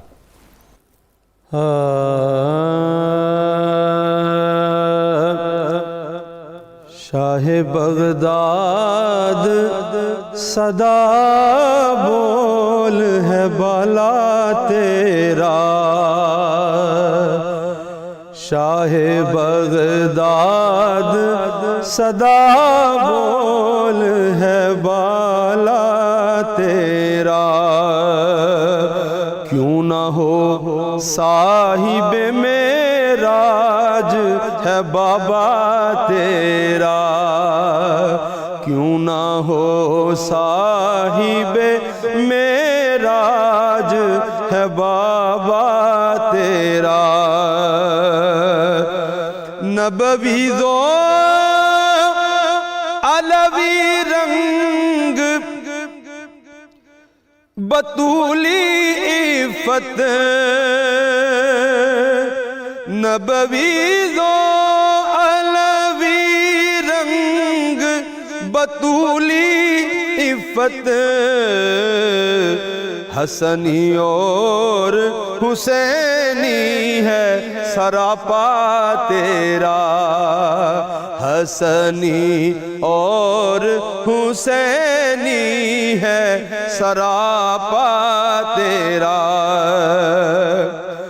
اور رنگ والوں کے بھی رنگ اڑ گئے تیرے آگے،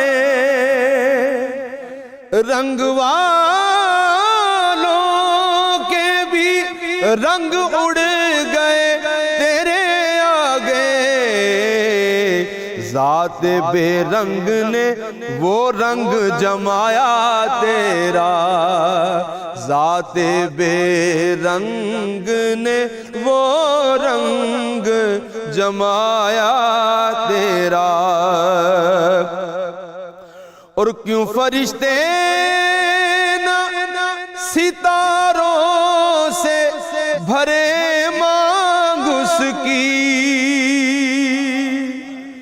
کیوں فرشتے نہ ستاروں سے بھرے مانگ اس کی، وہ وہ سہاگن جسے آ جائے بلاوا تیرا، وہ سہاگن جسے آ جائے بلاوا تیرا، اور اپنے کوچے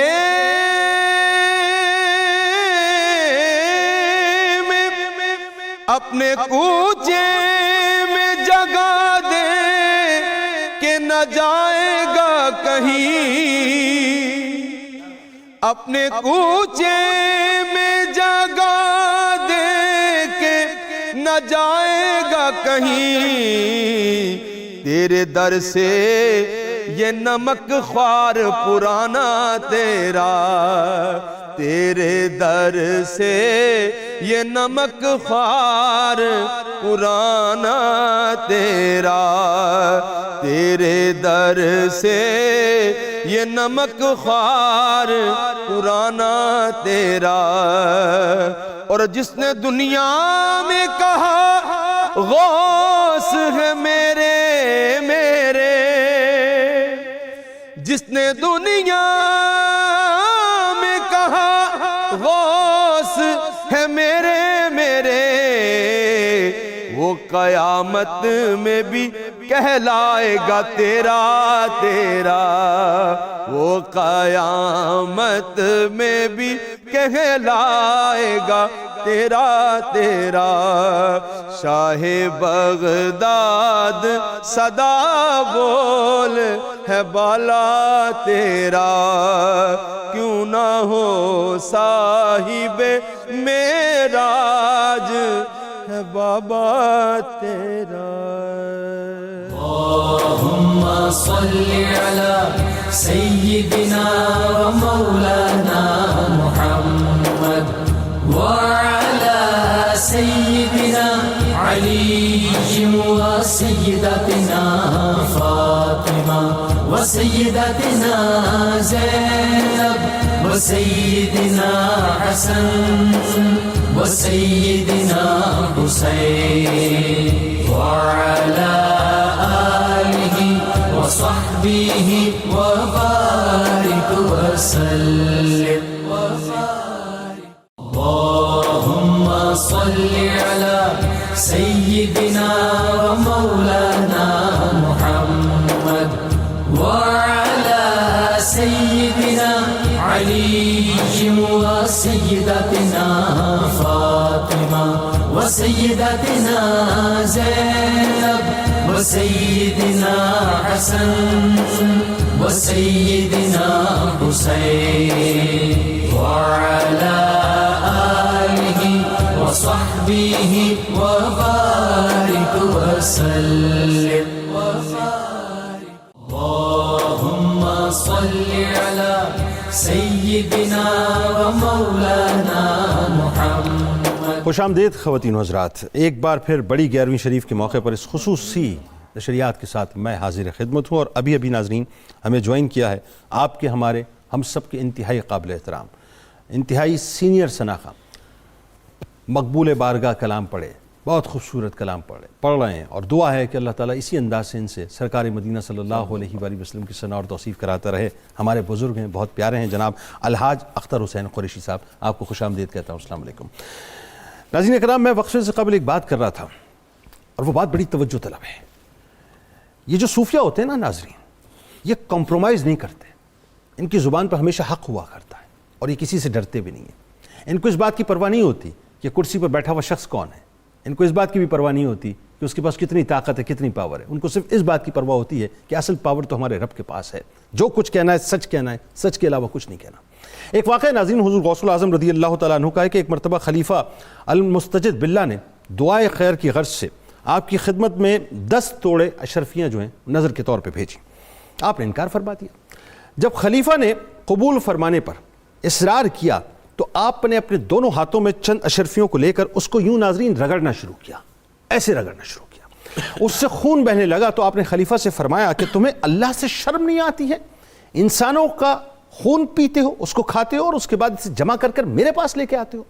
یعنی آپ نے اسے شٹ اپ کال دی ناظرین، اسے بتایا کہ جو تم مال کما رہا ہے وہ صحیح راستے سے نہیں کما رہا ہے، تیرا راستہ غلط ہے، تو لوگوں کے ساتھ زیادتی کرتا ہے، تو غریبوں کے ساتھ زیادتی کرتا ہے، لوگوں کا خون نچوڑتا ہے، اور نچوڑنے کے بعد اس مال سے تو اپنی امپائر کو بھی بنا کے بیٹھا ہوا ہے، اپنی جاؤ حشمت کو بھی لے کے چل رہا ہے، اور ساتھ ساتھ تو ہم جیسے اللہ کے پیارے بندوں کی بارگاہ میں نذرانے پیش کرتا ہے، قبول نہیں کیے جائیں گے۔ یعنی اسے بتایا کہ اپنی روزی کو حلال کر، جس مقصد کے لیے تجھے کرسی پہ بٹھایا گیا ہے اس مقصد کو ادا کر، جو ذمہ داری اللہ تعالیٰ نے تیرے کاندھے پر رکھی ہے ان ذمہ داریوں کو پورا کر، ورنہ کل بروز محشر تو اس کا حساب نہیں دے پائے گا۔ یہ غوث الاعظم کی ناظرین تعلیم ہے۔ یہ تعلیم ہے کہ جب آپ کے پاس کوئی حکمران آتا تھا اور آپ کی خدمت میں آنا چاہتا تھا تو آپ اٹھ کر اپنے گھر میں چلے جاتے تھے، وہ آپ کے پیچھے جب آتا تو اس کے بعد آپ پلٹ کے باہر آتے تھے۔ یعنی اس کا مطلب کیا تھا کہ آپ کسی حکمران کی موجودگی میں اس کے پروٹوکول کے لیے کھڑے نہیں ہونا چاہتے تھے، اس کو یہ باور نہیں کرانا چاہتے تھے کہ صوفیہ کی جو ہے وہ کوئی اہمیت نہیں ہے، معاذ اللہ، جو اللہ والے ہیں ان کی اہمیت ہے۔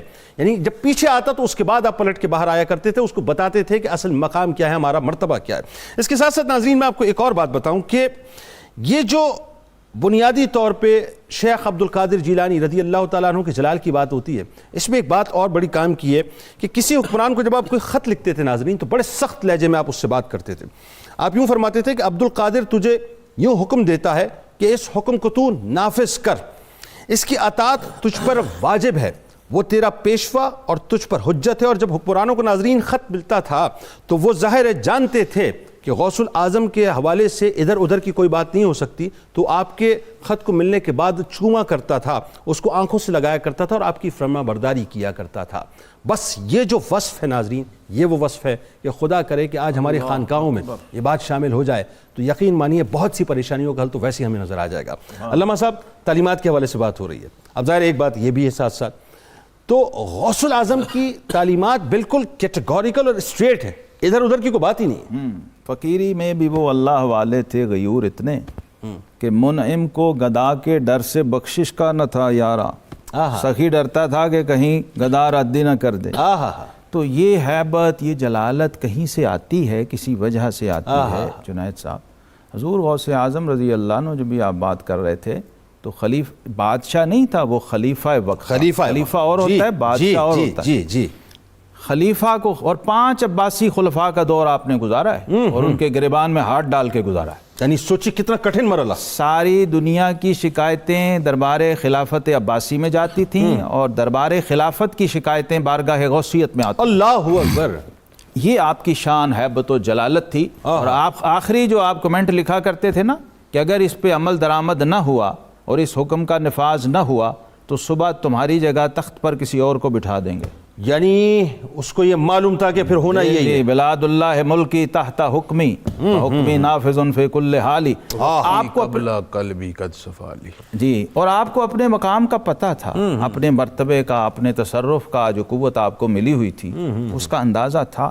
اسی لیے یہ دونوں چیزیں، کلمہ حق اور پھر آپ کی تعلیم، چونکہ خود کلمہ حق کہنے والے تھے۔ اور اقبال کا شعر بار بار مجھے یاد آ رہا جب آپ بات کر رہے تھے کہ 1000 خوف ہو لیکن زباں ہو دل کی رفیق، یہی رہا ہے ازل سے قلندروں کا طریق۔ اچھا، چونکہ بنیاد میں یہ چیز شامل تھی، جو مشرب ہے نا آپ کا وہ ہے توحید۔ ٹھیک ہے، دنیا سے جاتے ہوئے اپنے آخری 3 جملے جو اپنے بچوں کو کہے، 13 بیٹے کھڑے تھے، مرید خلفاء کھڑے تھے، حضور کوئی نصیحت کیجیے، کوئی وصیت۔ تو آپ کی وصیت یہ تھی علیکم بالتوحید، علیکم بالتوحید، علیکم بالتوحید۔ اول و آخر توحید ہے۔ توحید باری تعالیٰ اور اللہ تبارک و تعالیٰ کے تعلق باللہ سے یہ چیز پیدا ہوتی ہے کہ آپ ممبر پہ ہوں، آپ مسند تدریس پہ ہوں، آپ حاکم وقت کے خلاف ہوں، آپ کلمہ حق کہہ رہے ہو۔ اچھا، اس میں ایک بات اور نقطہ اس کی وضاحت کر دی، یہ کتنی خوبصورت بنت ہے۔ یعنی دوسرے لفظوں میں غوث الاعظم نے بنیادی طور پر جو حکمرانوں کو طریقہ حکومت بھی بتا دیا، یا حکمرانی کس انداز سے ہونی چاہیے، حکومت چلنی کیسے چاہیے،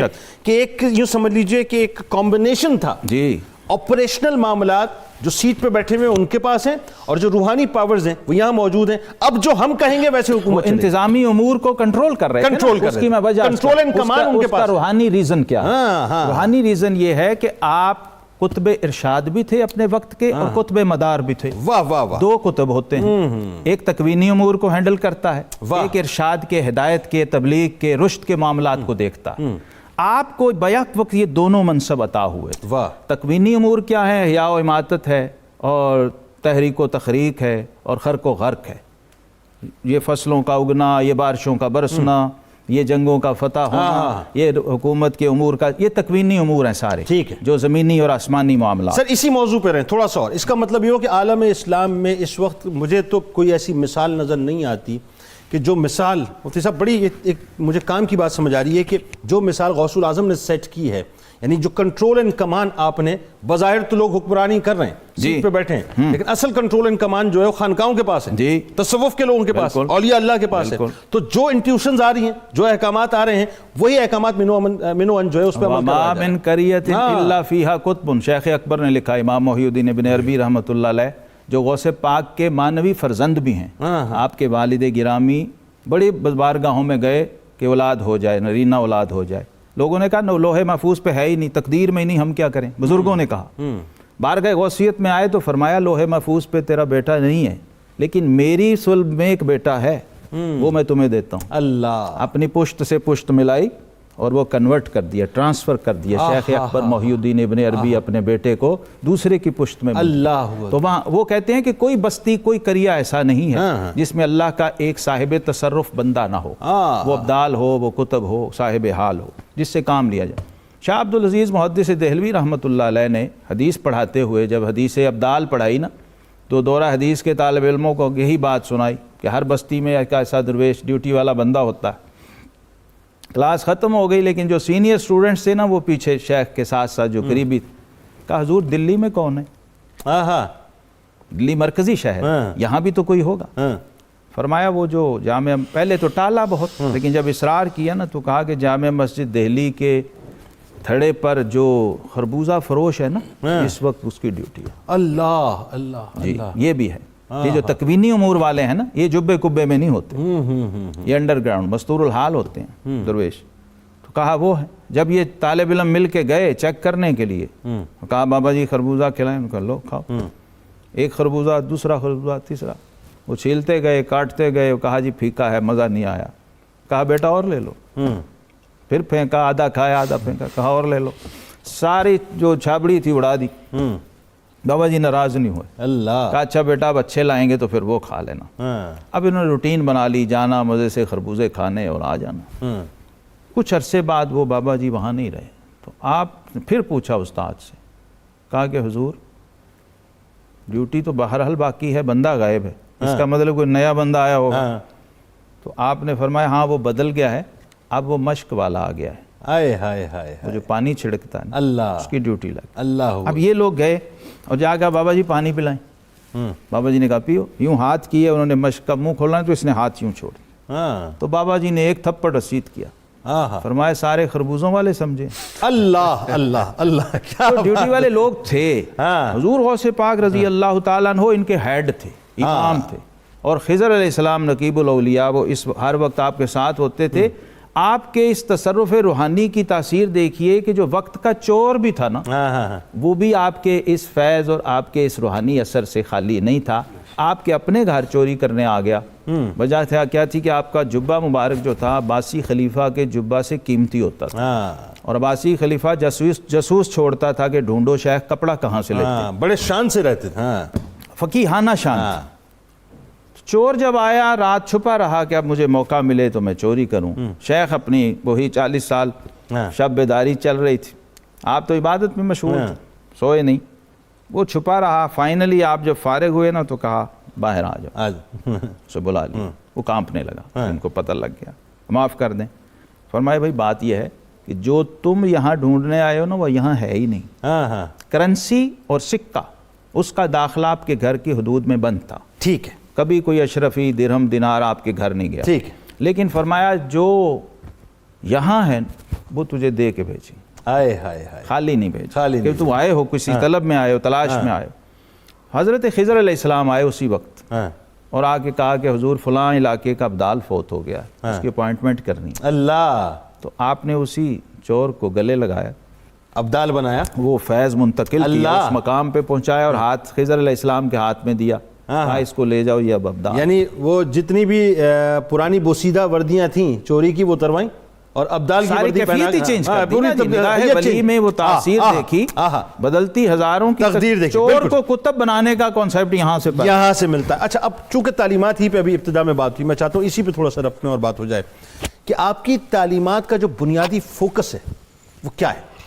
وہ تو حضرت نے بتا دیا، توحید باری تعالیٰ، ہو گیا اول بھی توحید، تزکیہ نفس آخر کے بھی حوالے سے، توحید۔ یعنی آپ سارا منبع ہی وحدانیت ہے اور توحید ہے۔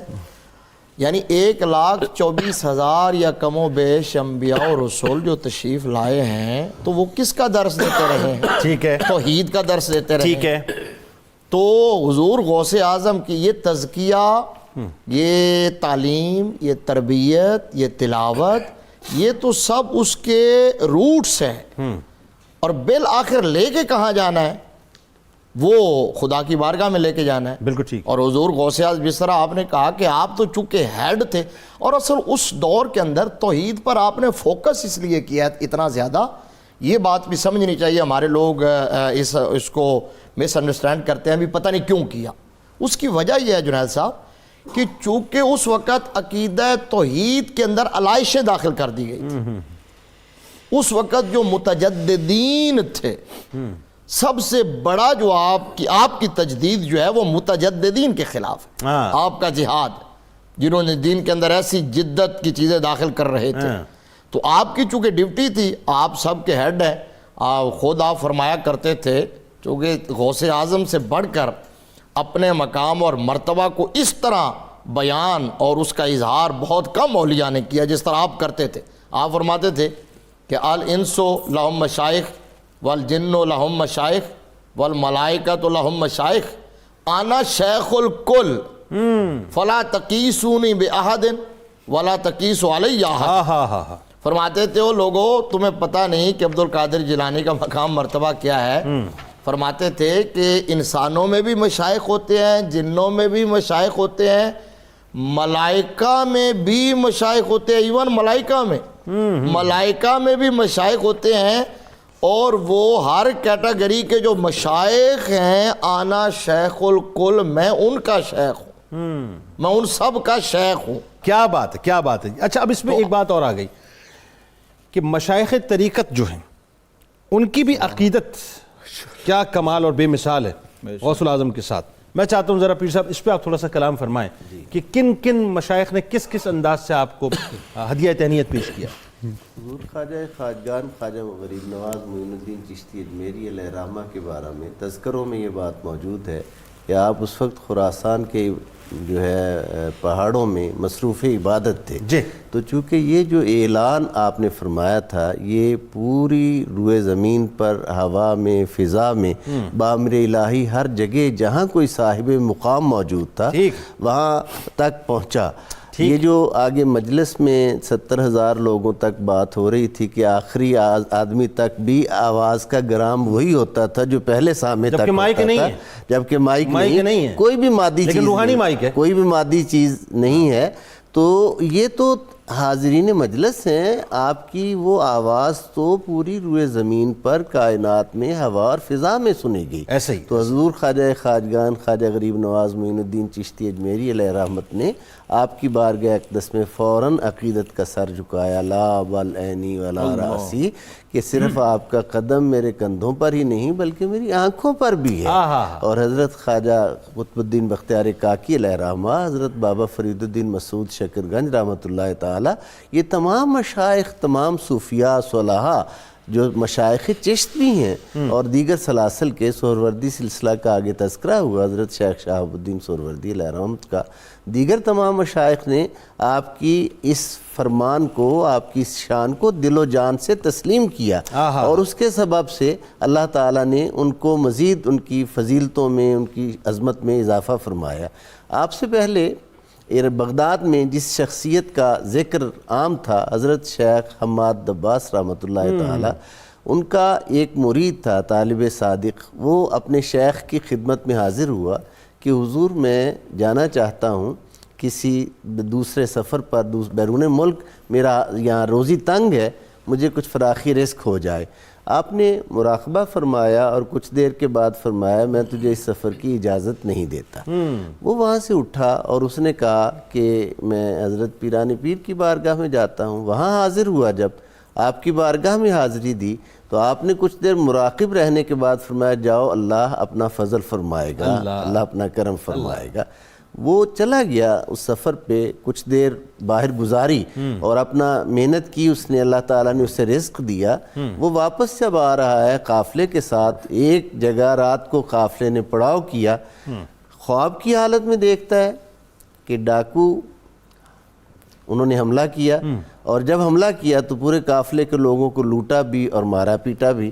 اس کی خوف کے مارے آنکھ کھل گئی. اس نے دیکھا تو اس کا زادے رہا، اس کا سامان محفوظ تھا، جو کچھ کمایا تھا وہ بھی موجود تھا.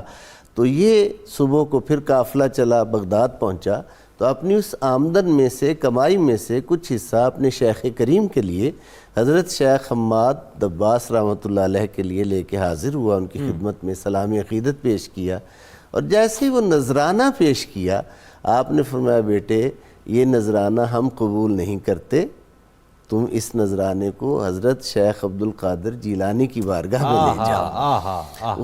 آپ نے فرمایا، اس نے عرض کیا حضور کیوں آپ کی ناراضگی، خفگی، آپ نے منع کیا تھا میں چلا گیا. فرمایا نہیں یہ بات نہیں، اس نذرانے کے حقدار ہم نہیں ہیں، بلکہ اس کے حقدار وہ بارگاہ ہے کہ جو میں نے کہا تھا، تجھے منع کیا تھا، میں نے اس سفر میں تیری موت دیکھ رہا تھا.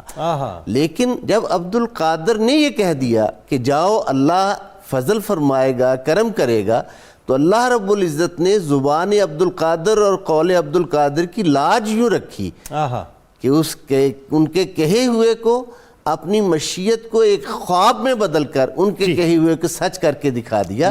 وہ جو تو نے خواب دیکھا وہ خواب نہیں، وہ حقیقت تھی، لیکن ان کے کہنے سے، ان کے فرمانے سے وہ جو تھی ایک خواب میں بدلی، اور اللہ تعالیٰ نے تجھے حفاظت. اس نذرانے کے، اس خدمت کے حقدار وہ ہیں جن کی دعا سے تو اس سفر سے بسلامت واپس آیا.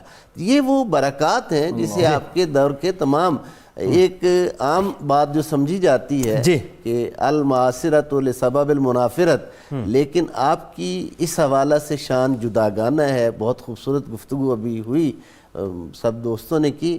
آپ کی شان بڑی جداگانہ ہے کہ آپ کے ہم اثر جتنے ہیں، کیونکہ وہ سارے تھے ہی اللہ والے، اس لیے وہ سارے اللہ کی بارگاہ میں اس عظیم ہستی کا مقام سمجھتے ہوئے آپ کی بارگاہ میں سر عقیدت جو ہے وہ خم کر لیا کرتے تھے. کیا بات. اچھا اس پہ ایک اور چیز مفتی صاحب، اور وہ بڑا آپ کا ظاہر اس حوالے سے میلان بھی ہے، میں چاہتا ہوں اس پہ آپ کلام فرمائیں. ایک تو یہ کہ غوث الاعظم پر جو لکھی جانے والی کتابیں ان کا ذکر، دوسرا جو شعراء کرام نے لکھا ہے، کیا کمال لکھا ہے. میں چاہتا ہوں اس میں کچھ باتیں اگر ہو جائیں اور کچھ مصرے بھی ہو جائیں ساتھ ساتھ. جی کتابوں کے نام ہم نے پہلے بھی کچھ عرض کیے ہیں حضور غوث الاعظم کی جو اپنی لکھی ہوئی ہیں. جو اس کے علاوہ ہیں تو غوث الاعظم پر لکھی جانے والی کتاب، سب سے پہلی کتاب جو سب سے زیادہ اتھینٹک اور مدلل ہے، جس کی سند بہت قوی ہے اور وہ کمال یقین کو پہنچی ہوئی کتاب ہے، جس کے ایک ایک لفظ میں کوئی شک اور شبہ نہیں، وہ بہجت الاسرار ہے. ٹھیک ہے. اس کی 2 واسطے سے سند حضور غوث الاعظم تک پہنچتی ہے. تو یہ کتاب بہت اتھینٹک ہے، یہ پڑھنی بھی چاہیے. اس سے یہ سمجھ لیجئے یہ کتاب شفا ہے دلوں کی، خیالوں کی اور سوچوں کی. دوسری کتاب حضور غوث الثقلین پر ایک قلائد الجواہر ہے، نزہۃ الخاطر الفاتر ہے، وہ اعلیٰ کتاب ہے.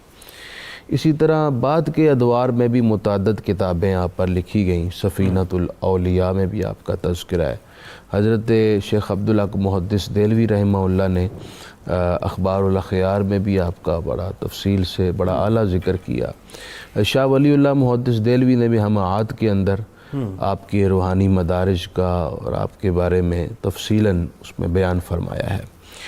جہاں تک شعراء کے کلام کا تعلق ہے تو یہ بھی بڑی دلچسپ حقیقت ہے کہ 2 شخصیات جن پر بہت زیادہ لکھا گیا، کوئی شک و شبہ نہیں، کوئی مثال نہیں، محبوب خدا رحمت کونین صلی اللہ علیہ وسلم، جن کی سیرت پر منظوم اور منثور دونوں شکلوں میں اتنا لکھا گیا جس کا احصاء اور احاطہ نہیں ہو سکتا.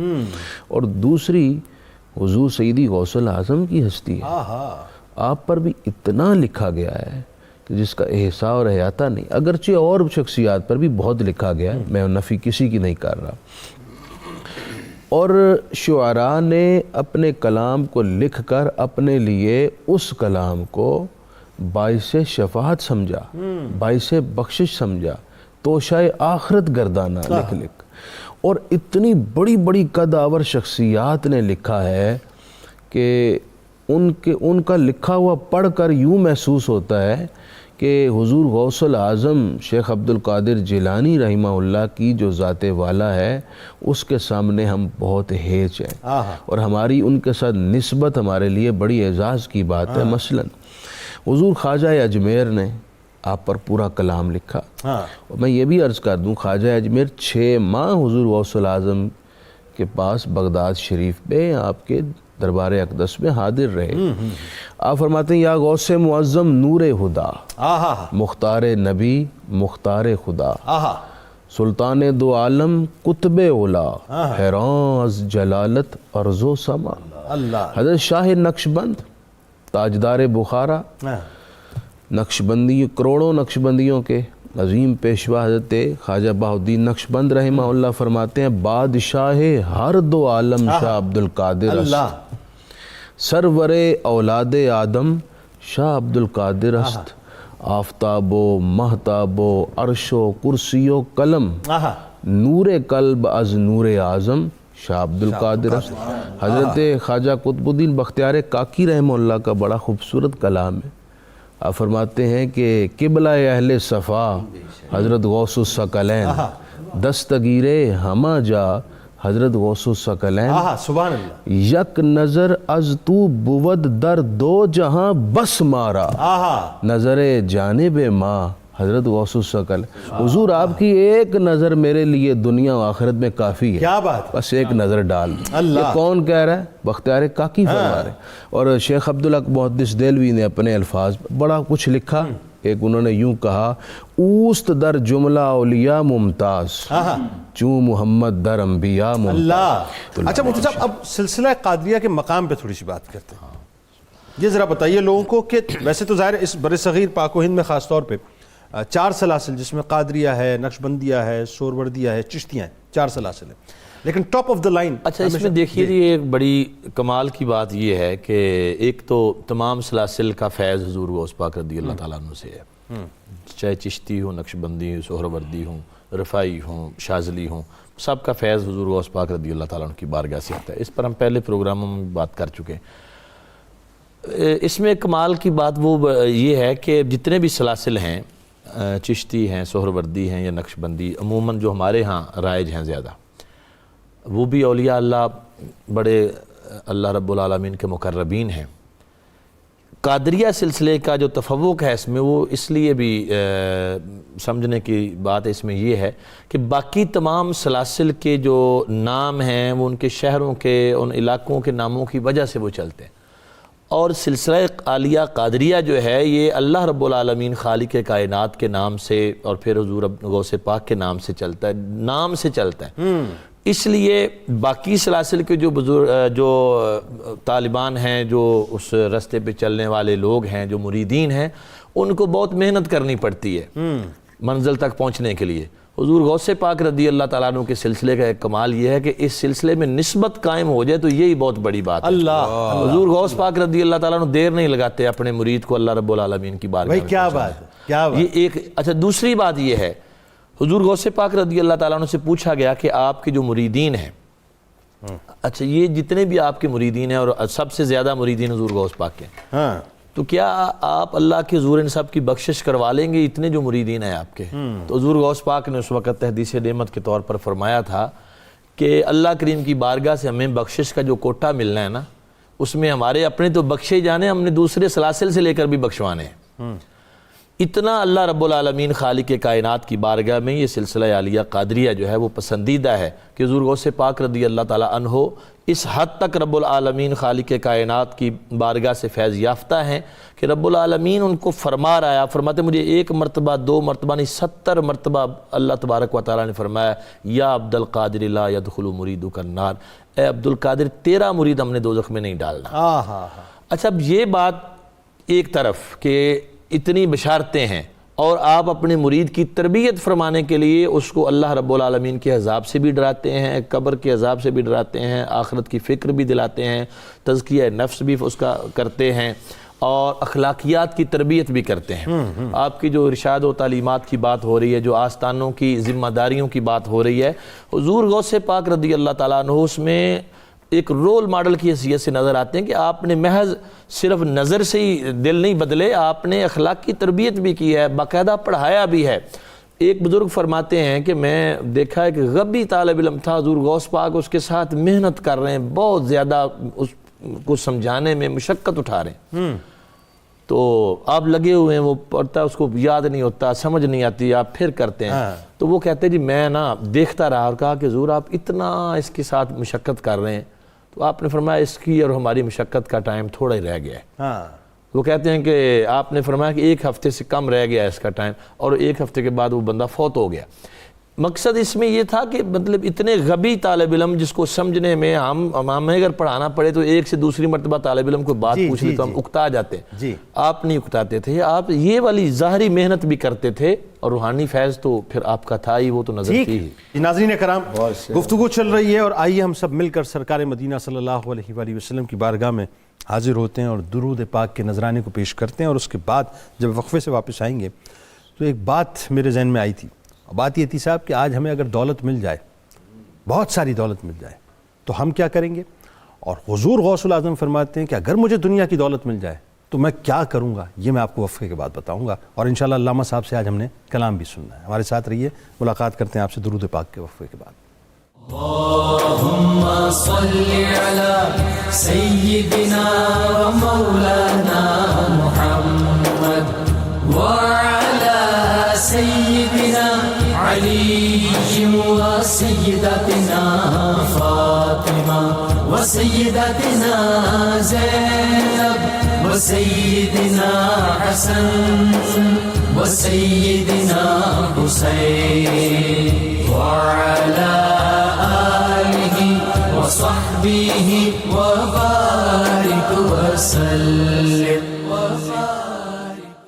اللهم صل على سيدنا ومولانا محمد وعلى سيدنا علي وسيدتنا فاطمة وسيدتنا زينب وسيدنا حسن وسيدنا حسين وعلى آله وصحبه وبارك وسلم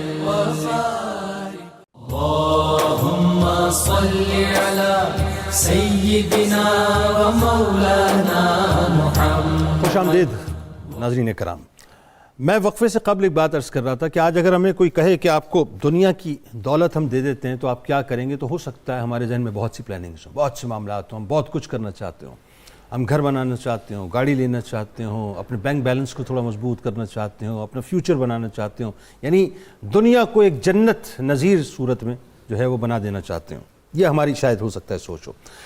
قربان جائیے حضور غوث الاعظم پر، کیا کمال بات فرماتے ہیں، یعنی ان کی سخاوت کا یہ عالم تھا کہ آپ فرماتے ہیں کہ میرے پاس جو کچھ بھی ہوگا وہ اللہ کی راہ میں تقسیم کرنے میں ہی میرے دل کو سکون محسوس ہوگا، یعنی میں اللہ کی راہ میں تقسیم کرتا ہوں، مجھے سکون ملتا ہے۔ فرماتے ہیں کہ غربا اور مساکین کو کھانا کھلانا مجھے سب کاموں سے زیادہ عزیز ہے، اور یہاں تک فرماتے ہیں، اب جو جملے عرض کر رہا ہوں جس کا مفہوم یہ ناظرین، کہ فرماتے ہیں کہ مجھے اگر دنیا کی ساری دولت مل جائے، دنیا کی اگر ساری دولت مل جائے تو میں بھوکوں کو کھانا کھلانے میں اس دولت کو صرف کر دوں۔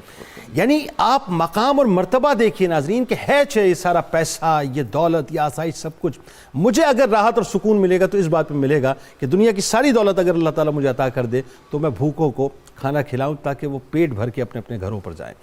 آج ہم کہاں پر کھڑے ہیں، ہمارا معاملہ کیا ہے، یعنی وہی بات ہے کہ یہ غوث پاک کی تعلیمات ہیں۔ ہم بیسکلی ناظرین تعلیمات کے بہت سے گوشے ہم نے ڈسکس کیے، یہ تعلیمات ہیں، لیکن آج موجودہ دور میں غوث پاک کے ماننے والے جو خانقاہی نظام کو چلا رہے ہیں وہ کہاں پر کھڑے ہیں، اس پہ ہم کلام کریں گے، لیکن اس سے پہلے میں علامہ صاحب گزارش کروں گا کہ آپ کوئی ایسا کلام جو آپ کے دل کو بڑا چھوتا ہو اگر وہ سنا دیں۔ میں اپنا کلام پیش کر رہا ہوں بارگاہ غوثیت میں۔ سبحان اللہ۔ ایک فارسی ربائی ہے، جی جی مفتی صاحب، اے عاشق مستانہ عبد القادر، اے عاشق مستانہ عبد القادر، میں نوش سے پیمانہ عبد القادر۔ اللہ اللہ۔ میں نوش سے پیمانہ عبد القادر، احوال تو فرزانگی آموز جہاں بات، احوال تو فرزانگی آموز جہاں بات، اے دل شدی دیوانہ عبد القادر۔ اور منقبت ہے کہ زمیں کیا آسماں بھر میں ہے چرچا غوث اعظم کا، زمیں کیا آسماں بھر میں ہے چرچا غوث اعظم کا، لگائیں کان جس جانب شہرا غوث اعظم کا۔ اور کمالات ولایت میں شہ بغداد لاسانی، اللہ، کمالات ولایت میں شہ بغداد لاسانی، بلندی پر رہا پرچم ہمیشہ غوث اعظم کا، کرامات و تصرف میں عجب قدرت ملی ان کو، کرامات و تصرف میں عجب قدرت ملی ان کو، ہر ایک انداز ہے بے شک نرالا غوث اعظم کا۔ اور طریقت میں اگر اپنی کبھی پرواز رک جائے، طریقت میں اگر اپنی کبھی پرواز رک جائے، وظیفہ ہم کیا کرتے ہیں بس یا غوث اعظم، وظیفہ ہم کیا کرتے ہیں بس یا غوث اعظم کا۔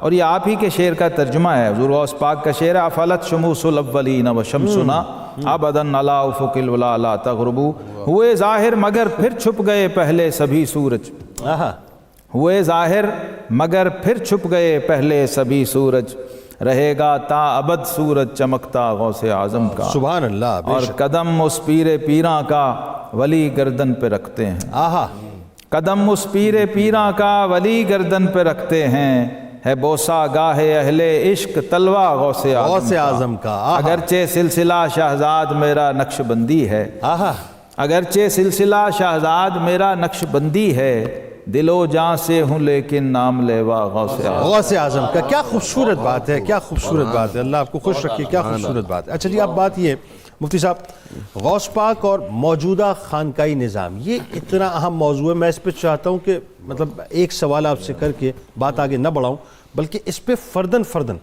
آپ پانچوں افراد جو ہے اپنا اوپینین دیں، آپ کی اپنی رائے آنی چاہیے، کیونکہ میرا ماننا یہ ہے کہ خانقائی نظام جو ہے بنیادی طور پہ چاہے تو بہت ریفارمز کر سکتی ہیں۔ آج بھی یہ انسٹیٹیوشنز اگر باقاعدہ ایجوکیشنل انسٹیٹیوشنز بن جائیں، میرا خیال ہے تو ظاہر اور باطن کی صفائی بھی ہو جائے، اور یہ جو کچھ بھی ہم بیسکلی جو مدینے کی اسٹیٹ کے پرتاؤ کی بات کرتے ہیں، میرا خیال ہے اس کے لیے بہت بڑا برج جو ہے وہ خانقائی نظام بن سکتا ہے۔ جی بڑا اہم اور بنیادی کوشچن ہے، اور بلکہ یوں کہہ لیں کہ یہ دکھتی رگ کو چھیڑ رہے ہیں آپ نے پہلے بھی درمیان میں یہ پوچھنے کی کوشش کی تھی جب حضرت بیان کر رہے تھے کہ حضور غوث اعظم کس طرح کنٹرول کرتے تھے جی اس وقت کے نظام کو، تو کیا آج میں بھی کوئی ایسا بندہ ہے یا ایسی خانقاہ ہے، ہونا چاہیے۔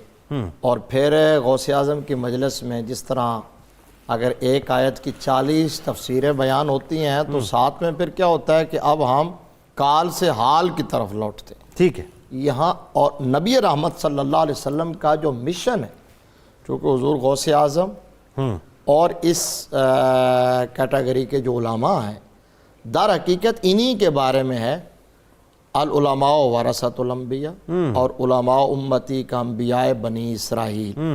تو اب وہ نبوی مشن کو قرآن نے بیان کیا، اس کے 4 پورشن ہیں۔ وَالَّذِي بَعَثَ فِي الْأُمِّيِّينَ رَسُولًا مِّنْهُمْ يَتْلُو عَلَيْهِمْ آيَاتِهِ وَيُزَكِّيهِمْ وَيُعَلِّمُهُمُ الْكِتَابَ وَالْحِكْمَةَ۔ تلاوت بھی خود اللہ کا محبوب سکھلاتا ہے، اس کی تعلیم بھی عطا فرماتا ہے، اور پھر تزکیہ بھی فرماتا ہے۔ سبحان اللہ، سبحان اللہ، یہ اور حکمت کی تعلیم بھی عطا فرماتا ہے۔ سبحان اللہ۔ ہمارے ہاں اس ہماری ماحول میں اور سوسائٹی اور معاشرے میں ہم نے اس کو ایک دو آپ یوں کہہ لیں کہ ایکسٹریم پہ چلے گئے، ایک طرف ہمارے مدارس ہیں اور دوسری طرف یہ خانقاہیں ہیں، تو اب وہ کہہ دیا کہ جی خانقاہوں سے خود ہی آوازیں بلند ہوتی ہیں کہ یہ ظاہر والے ہم باطن والے۔ کتنے افسوس کی بات، وہ کہتے ہیں کہ جی یہ کال والے ہم حال والے ہیں۔ بھائی مرکز جو ہے، اس مرکز میں تو یہ تقسیم نہیں تھی۔ بالکل سیدی اعلیٰ حضرت نے فتاوی رضویہ شریف میں ایک جگہ لکھا کہ یہ جو لوگ کہتے ہیں کہ شریعت اور ہے، طریقت اور ہے، معرفت اور ہے، حقیقت اور ہے، تو اعلیٰ حضرت نے کہا کہ شریعت میرے آقا کے اقوال کا نام ہے، صحیح ہے، طریقت مصطفیٰ کریم صلی اللہ علیہ وسلم کے افعال کا نام ہے، اور حقیقت میرے آقا کے احوال کا نام ہے، معرفت نبی رحمت کے علوم بے مثال کا نام. سبحان اللہ. یعنی ایک ہی ہستی ہے, ایک ہی اور سبھی کچھ ایک ہی مرکز ہے, منبع ہے.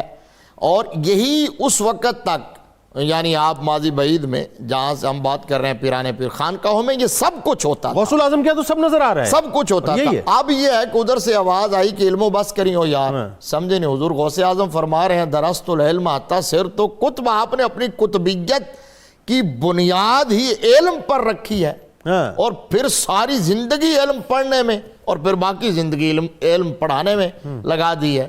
اب سوال یہ ہے کہ جو کردار, چونکہ آپ ظاہر ڈائریکٹلی آپ سے اس لیے سوال ہے کہ آپ اس سے متعلق ہیں, آپ بالکل کلیئرلی کیٹیگوریکل بتائیے کہ اللہ ماشاءاللہ آپ نے فرمایا ٹھیک ہے, کیا خانقاہیں وہ کردار ادا کر رہی ہیں جو کردار حضور غوث الاعظم دستگیر حضرت شیخ عبد القادر جیلانی رضی اللہ تعالیٰ عنہ کی خانقاہ کو سامنے رکھ کر کردار ادا کرنا چاہیے؟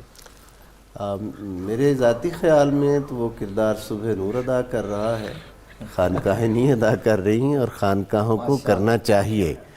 خانقاہوں کو کرنا چاہیے کیونکہ خانقاہیں ہی تو کردار سازی کا بنیادی ذریعہ ہے. چونکہ صبح نور کر رہا ہے اس لیے میں یہاں حاضر ہوں, کردار سازی صبح نور کر رہا ہے اس لیے میں یہاں حاضر ہوں. نور تو دستک دے رہا ہے خانقاہوں کے دروازے پہ ہی. لیکن یہ تالے کیوں رکھے ہوئے, تالے ہونا چاہیے. اس کی اشد ضرورت ہے تاکہ جب تک یہ دل کا قفل نہیں کھلے گا اس وقت تک تو تعلیمات الہیہ, معرفت اور یہ ساری چیزیں جو ہیں وہ کبھی بھی فروغ نہیں پا سکتی, نہ دلوں میں اتر سکتی. اب وہ خانقاہ کو انڈسٹری بنا لیا گیا نا جی, خانقاہ والی بات رہ نہیں گئی.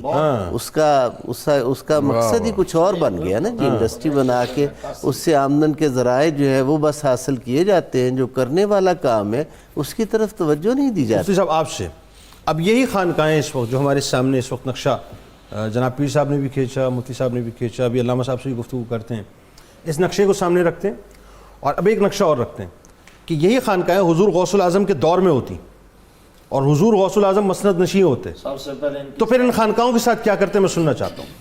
نہیں یہ سر یہ اس میں بات ہونی چاہیے, اب جب بات ہو رہی ہے تو ہو. ظاہری بات ہے جس طرح حضور غوث الاعظم نے معاشرے کی ہر خرابی پر آواز اٹھائی اور اس کے خاتمے کے لیے بھرپور کردار ادا کیا, تو حضور غوث الاعظم اگر خانقاہوں میں بھی خرابیاں گھس آتیں تو اس کے خاتمے کے لیے مجاہدانہ کردار ادا کرتے, جس کی آج ضرورت ہے. اور پیر صاحب نے, میں سمجھتا ہوں پیر صاحب بھی قابل تحسین ہے کہ ایک خانقاہ نشین ہونے کے باوجود انہوں نے حق بیانی سے کام, بالکل. لیکن اس کے باوجود میں ناظرین سے کہوں گا استثناء بہرحال موجود ہے. اس میں کوئی دوسری رائے نہیں. آج بھی جن خانقاہوں میں شریعت اور طریقت کے حسین امتزاج کے ساتھ تربیت کا اہتمام ہے, بہرحال وہاں آپ ضرور تربیت کے لیے جائیں اور فیض حاصل کریں. اقبال نے بڑی خوبصورت بات کہی تھی, آج اس کی ضرورت ہے. وہ کیا ہے کہ وہ کہتے ہیں نصیب خطہ ہو یا رب وہ مرد درویش, نصیب خطہ ہو یا رب وہ مرد درویش, کہ جس کے فقر میں انداز ہوں کلیمانہ, کہ جس کے فقر میں انداز ہوں کلیمانہ, وہ جو موسوی جد و جہد اور موسوی للکار ہے, وہ موسوی جرت اور دلیری ہے آج خانقاہوں میں جو ہمارے پیران اعظام ہیں. اس کی بھی ضرورت ہے کہ چاہے برائی کا منبع یا برائی کا علمبردار کوئی سیاستدان ہے, کوئی وڈیرا ہے, کوئی دولت مند ہے, متعلق ہے یا غیر متعلق, چاہے ناموس رسالت کا ایشو ہے, ختم نبوت کا ایشو ہے, کوئی بھی دین اور دنیا کا مسلمانوں کے حقوق سے متعلق ایشو ہے, نیشنل ہے یا انٹرنیشنل ہے, اپنے آپ کو اس سے لا تعلق نہ کریں. یہی وجہ ہے کہ ہم بڑی تیزی کے ساتھ زوال کی طرف جا رہے ہیں. اس میں بھی مرد میدان بنے, اور اقبال نے جو کہا ہے کہ جس کے فقر میں انداز ہو کلیمانہ, اس مرد درویش کی آج سوسائٹی کو ضرورت ہے. وہ مرد درویش پیدا کرنے کی آج کوشش کرنی چاہیے. اچھا, اب اس میں علامہ صاحب سوال پھر یہ پیدا ہو گیا کہ جس مرد درویش کی آپ بات کر رہے ہیں, میں نے وہی عرض کیا نا کہ اللہ ماشاءاللہ جو جہاں جہاں جن خانقاہوں میں کام ہو رہا ہے وہ تو اپنی جگہ, اللہ تعالیٰ ان خانقاہوں کو سلامت رکھے, ان کو ایکسپینڈ کرے.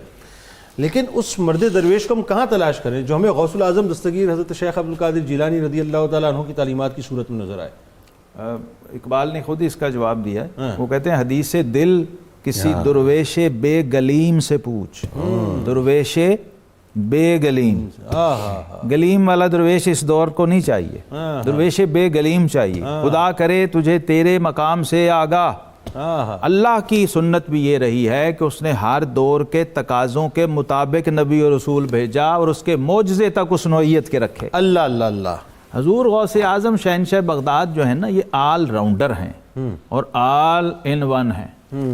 تو آج کام کرنے کا یہ ہے کچھ بھی نہ کریں آپ. دیکھیے حضور غوث پاک سے کسی نے پوچھا تھا کہ جی آپ نے کہا ہے کہ میں اپنے ہر مرید کو جنت میں لے کے جاؤں، جو آپ کا زمانہ ہی نہ پا سکا، آپ کا دور.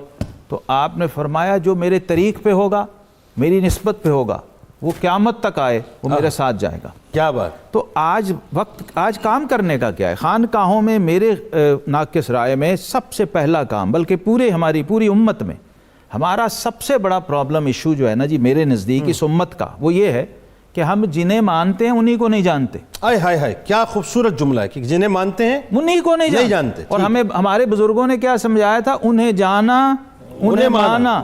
ہم رٹے لگا کے تھک جاتے ہیں، غور کبھی نہیں کرتے بابا ہمیں کیا رہا ہے. صرف نعت نہیں سنا رہا، ہمارا تزکیہ بھی کر رہا ہے، ہماری تربیت بھی کر رہا ہے. بھئی 3 سٹیپ ایک مصرے میں ہیں، انہیں جانا، پھر مانا، پھر نہ رکھا غیر سے کام. یہ 3 سٹیپ ہیں. تعلیمات غوث العظم کی تو بات ہو رہی ہے، مزارات پہ حاضریاں بھی ہو رہی ہیں، خانقاہیں بھی سجائی گئی ہیں، سب کچھ ہے، چادریں بھی چڑھائی جا رہی ہیں، لنگر بھی ہو رہا ہے. لیکن وہ جو معرفت ہے مفتی صاحب وہ اگر نہیں ہے تو پھر تو یہ سب دکھاوے کا کھیل رہ گیا، پھر تو ختم ہو گیا سب کچھ. دیکھیے ایک تو علماء کرام نے پہلے کافی اس پہ بات کر دی، اور سننے والے دیکھنے والے کو یہ نہ سمجھے کہ ہم کوئی خانقاہی سسٹم کے خلاف ہیں. نہیں، ایسا قطعاً نہیں. جی میں تھوڑی وضاحت اس لیے کر دیتا ہوں. اصلاح کی ضرورت بہرحال موجود ہے، ہمیں بھی، علماء کے طبقے میں بھی بڑی ضرورت ہے، مدارس میں بھی ضرورت ہے، اور خانقاہوں میں بھی. اب چونکہ بات آج طریقت پہ چل رہی ہے تو اس لیے میں یہ سمجھتا ہوں ایک تو کوئی پیرامیٹرز ہونے چاہیے، کوئی کرائٹیریا ہونا چاہیے کہ شیخ پیر جو صاحب ارشاد ہے وہ کون ہے. اب یہ کہیں بھی نہیں لکھا کہ موروثیت میں یہ داخل ہے. ٹھیک ہے، باپ پیر صاحب تھے، شیخ تھے، طریقت کو معرفت کو سمجھانے والے تھے. اب وہ فوت ہو گئے، دنیا سے تشریف لے گئے، تو اب ضروری ہے کہ ان کا بیٹا ہی اس جگہ پہ بیٹھ جائے گا جس کو کسی چیز کا پتہ ہی نہیں ہے؟ ایسا تو نہیں ہے. مریدین جو ہیں وہ عقیدت میں آ رہے ہیں. تو ایک تو یہ چیز ہونی چاہیے. دوسرا جو ہم حضور غوث پاک رضی اللہ تعالیٰ عنہ کی تعلیمات سے لیتے ہیں، یہ جو خانقاہی سسٹم ہے، حضور غوث پاک رضی اللہ تعالیٰ عنہ کا آستانہ جو تھا وہ محض آستانہ نہیں ہے کہ جس پہ آپ آئیں، نذرانہ دیا، سلام کیا، 1 سال کے بعد اگلے عرس پہ پھر آگے، پھر وہی کیا اور چلے گئے. تو معرفت کہاں سے ملے گی آپ کو؟ تزکیہ نفس کیسے ہوگا؟ تربیت کیسے ہوگی؟ حضور غوث پاک رضی اللہ تعالیٰ عنہ یہی بتاتے ہیں. اور آج کے پیران عظام جو ہیں وہ اگر اس ڈیوٹی کو سمجھ لیں کہ جو لوگ ہمارے ساتھ وابستہ ہو رہے ہیں، جو بیعت کر رہے ہیں، لفظ بیعت پہ بھی کبھی غور کرنا چاہیے. یہ کتنا بڑا لفظ ہے، ایک رسمی لفظ نہیں ہے کہ آپ آئے بیعت کر لی بس ٹھیک ہے ہو گیا. بیچ دینا ہے اپنے آپ کو. اگر کسی کے سامنے بیچا ہے تو کس بات پہ بیچا ہے؟ آج تو بدقسمتی سے ایسے لوگ بھی شیخ طریقت بن کے بیٹھے ہیں جن کی عقیدے ٹھیک نہیں ہے، جس کا اپنا عقیدہ اللہ اور اس کے رسول کے بارے میں ٹھیک نہیں ہے، اس کے ہاتھ پہ آپ کیسے بیچ سکتے ہیں اپنے آپ کو؟ بیعت جب کی جاتی تھی رسول اللہ صلی اللہ علیہ وسلم کے زمانہ اقدس میں، صحابہ کرام بیعت کرتے تھے، اور احادیث میں کیا ہے کہ ہم نے اس بات پر بیعت کی کہ اللہ ایک ہے، اللہ ایک مانیں گے، اور رسول اللہ صلی اللہ علیہ وسلم کی رسالت اور کی گواہی دیں گے، چوری نہیں کریں گے، جھوٹ نہیں بولیں گے، زنا نہیں کریں گے. یہ ان تمام چیزوں پہ بیعت لی جاتی تھی. تو حضور غوث پاک رضی اللہ تعالیٰ عنہ کے پاس بھی جب کوئی آتا ہے تو آپ توبہ کرواتے ہیں، اس کے جو برے احوال ہیں اس سے جان چھڑواتے ہیں، اس سے بدی جو ہے، گناہ جو ہے، جو جھوٹ چوری اور یہ چیزیں رچ بس چکی ہیں ان کو دور کرتے ہیں. یہ بیعت ہے، اور پھر بندے کو معرفت نصیب ہوتی ہے. آپ تمام احباب کا بہت بہت شکریہ، آپ لوگ تشریف لائے. ناظرین کرام، جاتے جاتے ایک قول اور ایک بات عرض کرنا چاہتا ہوں. حضور غوث العظم دستگیر حضرت شیخ عبد القادر جیلانی رضی اللہ تعالیٰ عنہ کا قول مبارک ہے کہ اے عالم، ابھی تک خانقاہوں پہ بات ہو رہی تھی لیکن اب میں غوث العظم کا قول مبارک ایک عالم کے حوالے سے بیان کرنا چاہتا ہوں کہ اے عالم، اگر تو دنیا اور آخرت کی بھلائی چاہتا ہے تو اپنے علم پر عمل کر اور لوگوں کو علم سکھا، ایک عالم کے لیے ضروری ہے کہ اس کی قول و فعل میں تضاد نہ ہو. ایک خطیب کے لیے ضروری ہے کہ جو بولے اس پر عمل کرے، ورنہ سامعین پر کما حق ہو اثر نہ ہوگا. آخر میں ناظرین جاتے جاتے صرف ایک جملہ عرض کرنا ہے. ہم غوث پاک کے ماننے والے، غوث پاک کے چاہنے والے، لیکن غوث پاک کی معرفت ہمیں ہے کہ نہیں، یہ ایک بڑا اہم ترین سوال ہے. آج ہم وہ سب کچھ کرتے ہیں جو ہمیں نہیں کرنا چاہیے ناظرین، اور ہم وہ سب کچھ نہیں کرتے جو ہمیں کرنا چاہیے. ہم وہ سب کچھ کرتے ہیں جن کے بارے میں سرکار غوث الاعظم رضی اللہ تعالیٰ عنہ نے منع فرمایا ہے، اور ہم وہ سب کچھ نہیں کرتے جس کے بارے میں پوری حیات طیبہ میں آپ نے تعلیمات دی ہیں. ہم وہ سب کچھ کرنے کی کوشش کرتے ہیں ناظرین جس کی کوشش کبھی بھی غوث الاعظم دستگیر رضی اللہ تعالیٰ عنہ نے نہیں کی، اور ہم وہ سب کچھ اپنانے کی کوشش نہیں کرتے جس کو اپنا کر اللہ تعالیٰ نے آپ کو وہ مقام عطا کر دیا کہ رہتی دنیا تک دنیا آپ کو غوث الاعظم کے نام سے جانتی ہے. اللہ تبارک و تعالیٰ ہم سب کو عقل سلیم عطا فرمائے، اور یہ سوچ عطا فرمائے کہ صرف ذکر کرنے سے مسئلہ حل نہیں ہوگا، فکر کو اپنانے سے مسئلہ حل ہوگا. ذکر اور فکر ساتھ مل جائے تو پھر یقین مانیے ہم سینہ ٹھوک کے یہ بات کہیں گے کہ ہم بھی ہاں ان کے غلاموں میں شامل ہیں. اگر ابھی تک آپ نے ٹویٹر اکاؤنٹ کو فالو نہیں کیا تو فالو کر لیجئے. فیس بک پیج کو اگر آپ نے لائک نہیں کیا تو لائک کر لیجئے. یوٹیوب چینل ناظرین اگر ابھی تک آپ نے ہمارا سبسکرائب نہیں کیا تو کیجئے، اور بیل آئیکن کو ضرور کلک کیجئے گا. آئیے جناب، اس وقت نعرے کا وقت ہے، اور انشاءاللہ آخر میں اختر صاحب کو سنیں گے، ان سے منقبت سنیں گے، لیکن نعرہ مل کے لگاتے ہیں. اور یہ نعرہ بڑا زوردار ہونا چاہیے، اس لیے کہ آج تو 11ویں شریف بھی ہے، تو مل کے نعرہ لگاتے ہیں صاحب. پاکستان کا نعرہ کیا؟ لا الہ الا اللہ محمد رسول اللہ صلی اللہ علیہ وآلہ وسلم. اس دعا، اس امید، اس یقین کے ساتھ اجازت دیجیے کہ اللہ تبارک و تعالیٰ آپ کا، ہمارا، ہم سب کا حامی و ناصر ہو. اللہ حافظ. واہ کیا مرتبہ،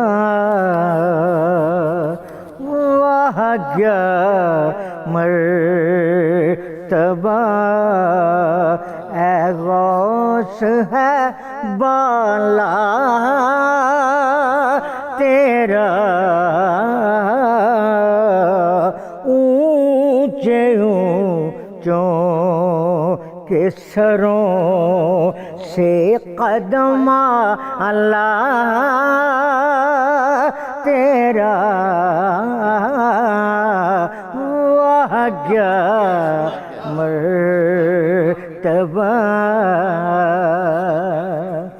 سربلا کیا کوئی جانے کہ ہے کیسا تیرا، کربلا کیا کوئی جانے کہ ہے کیسا تیرا،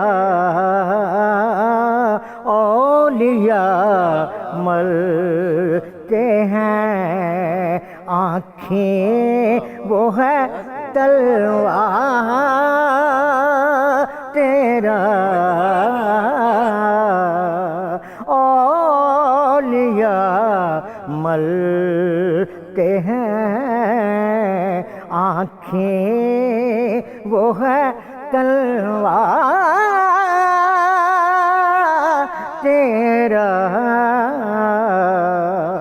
تجھ سے در در سے سگ اور سگ سے ہے نسبت مجھ کو، تجھ سے در در سے سگ اور سگ سے ہے نسبت مجھ کو، میری گردن میں بھی ہے دور کا ڈورا تیرا، میری گردن میں بھی ہے دور کا ڈورا تیرا، واہ کیا مرتبہ، اے غوث ہے بالا تیرا، بد سہی چور سہی مجرموں ناکارہ سہی اے وہ کیسا ہی سہی ہے تو کریمہ تیرا اے وہ کیسا ہی سہی ہے تو کریمہ تیرا تو ہے وہ غوث کہ ہر غوث ہے شیدا تیرا تو ہے وہ غیث کے ہر غیث ہے پیاسا تیرا تو ہے وہ غیث کے ہر غیث ہے پیاسا تیرا اس نشانی کے جو سگ ہیں نہیں مارے جاتے اس نشانی کے جو سگ ہیں نہیں مارے جاتے حشر تک میرے گلے میں رہے پٹا تیرا واہ کیا مرتبہ اے غوث ہے بالا تیرا